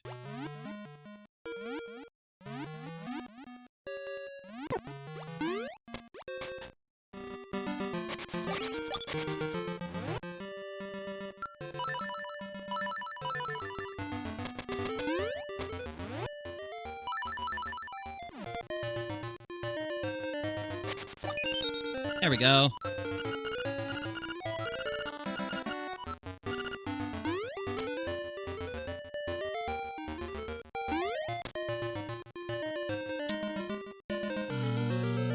Yep, that's all of this stuff. How many shells am I at? 15! Okay, close.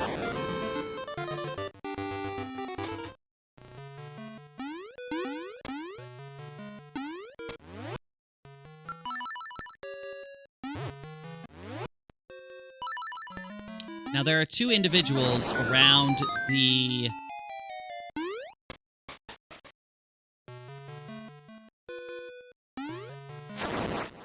around Martha's Bay that would be introduced here at this point. That is the fisherman and the mermaid. We'll probably start with the fisherman.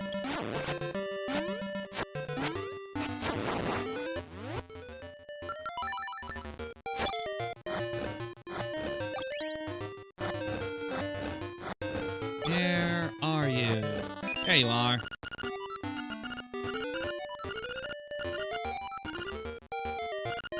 Around here, secrets are nigh.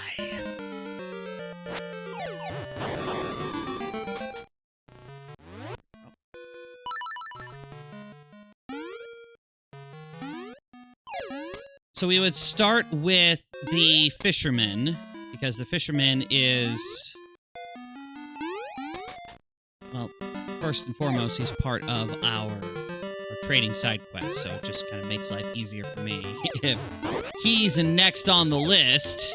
But in addition to that, I also think it makes sense because Link would start by walking around the perimeter of the bay on land.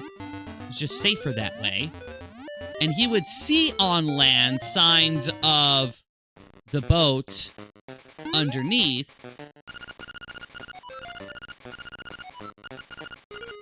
And so Link and the fisherman would be talking as the fisherman is fishing. He's trying to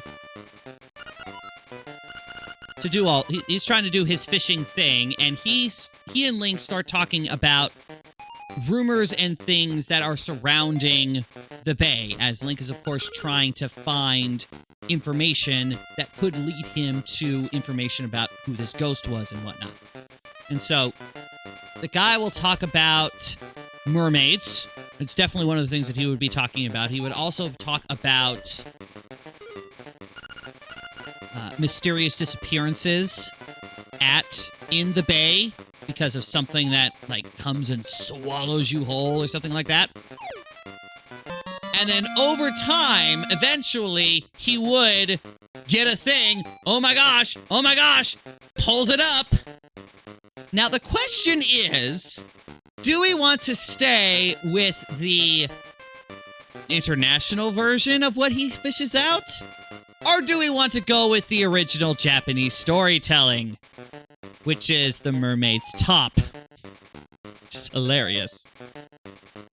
Ultimately, I don't think it matters. It's just...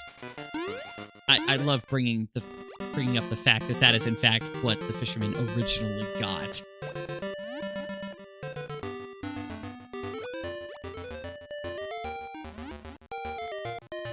I would probably go with the necklace, if I'm being perfectly honest.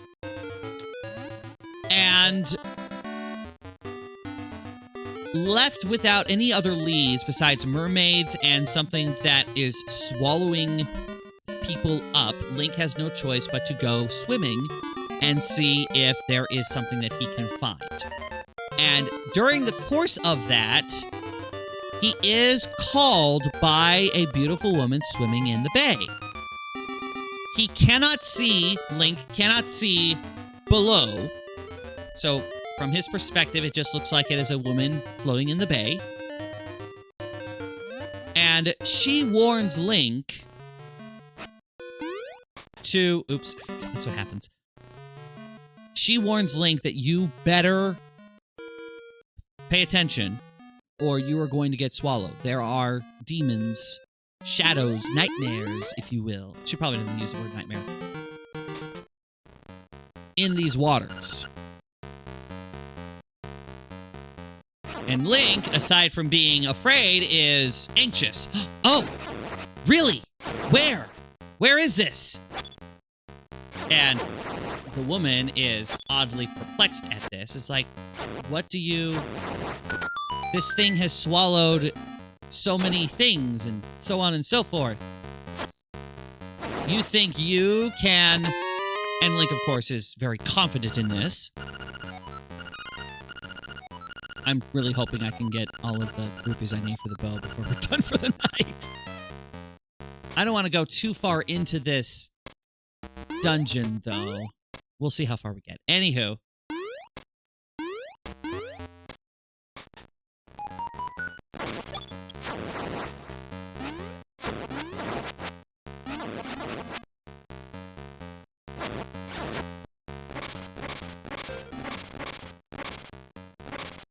So, perplexed, but kind of impressed at Link's reckless bravery, the woman does give him some directions as to where to go and how to not get immediately killed, which Link is able to use to his advantage in order to get swallowed by this great catfish. And that's how he ends up in the Catfish's Maw.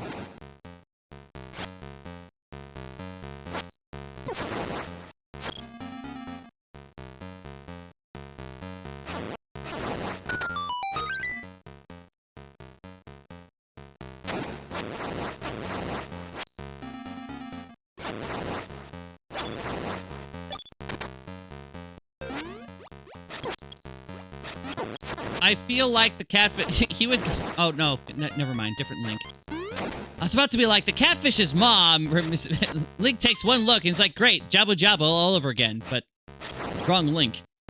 So, that would not work.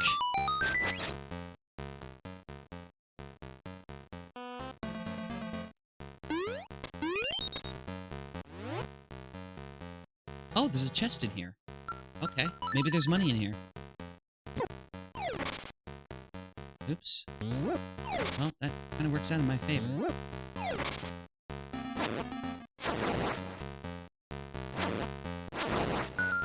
Nice. Oh! Not the thing I wanted. Oh well. I need like 120 rupees. That's a lot of money. And don't think I'm getting it. No, I'm not getting it today. Not if I want to. I mean, I could, but I don't know. Ow.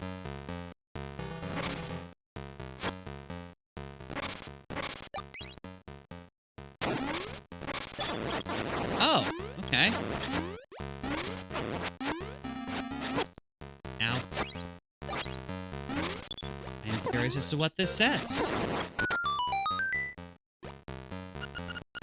You can't destroy a skeleton with your sword. Try using a bomb. Oh, well, okay then. Thank you. Too late. Anywho.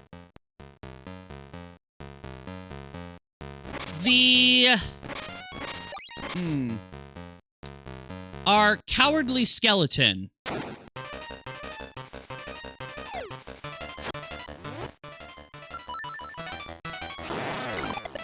I'm not sure exactly how I would want to put him in the story.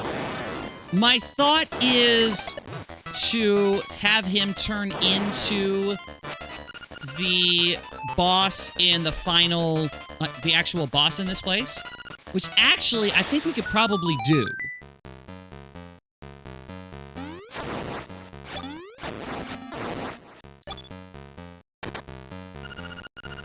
I've got what was inside this box. Come and get it if you can. Crazy.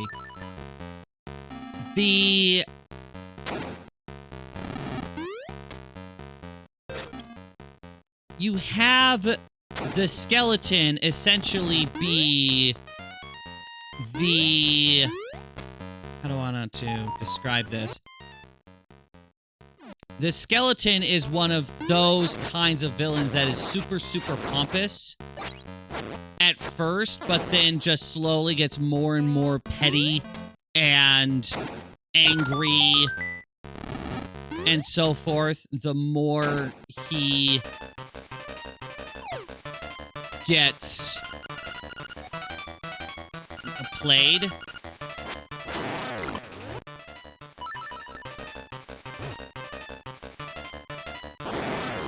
And so, at first, he thinks of Link as this ridiculous, foolish outsider who he can beat up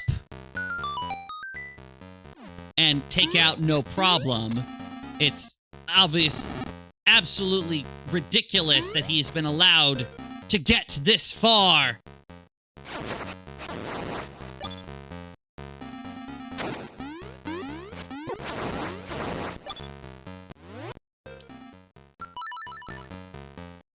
But obviously, Link very quickly proves to be too much for him.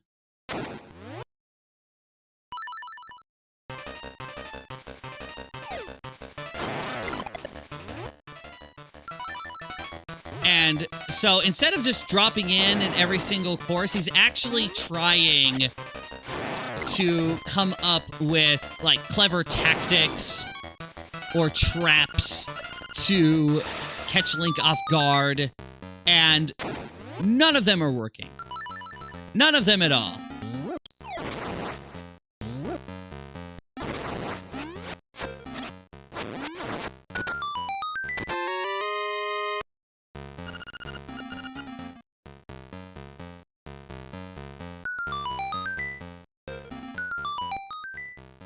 And so as Link is traveling through these dungeon rooms, you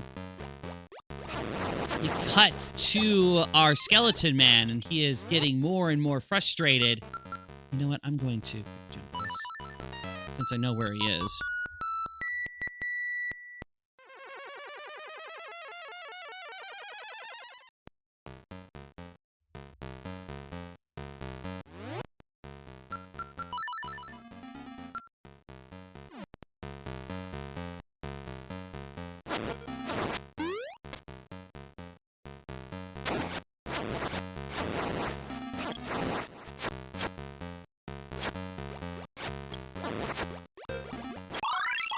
Oh my gosh. I don't care about the acorns and the pieces of power. I just want this guy dead. Thank you. So glad I'm not going to have to deal with those anymore. So I'll have a hook shot. It'll be so much easier.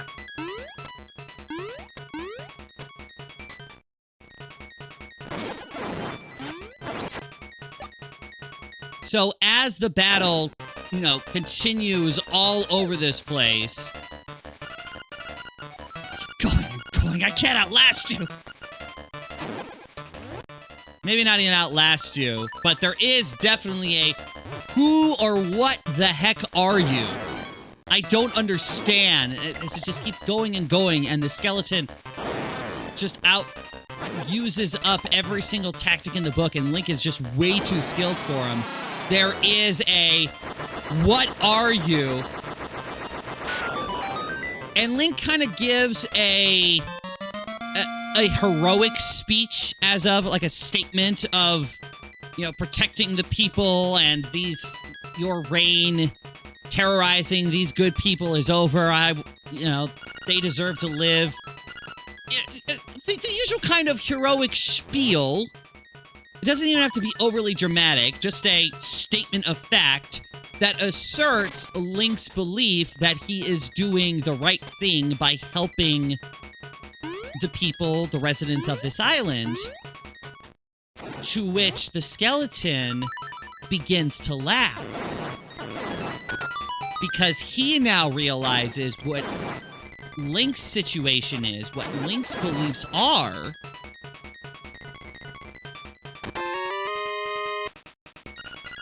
There we go.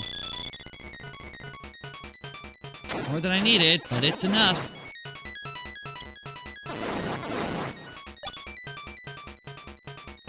And so, as it seems like Link defeats the skeleton, he is still laughing. And the skeleton vanishes, and Link is left very confused as to what this skeleton guy was on about.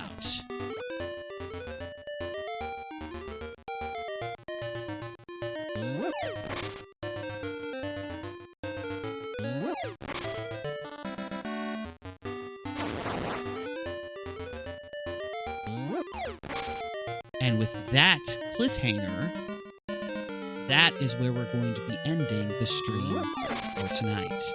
I'm going to be grabbing the bow, and that is all that we're going to have written for tonight. 980 rupees! I hate you! If I didn't want my name to be called Thief for the rest of this game, I would totally steal from you. Maybe. I guess I can't really say that for certain, because... Ugh, I don't like getting murdered.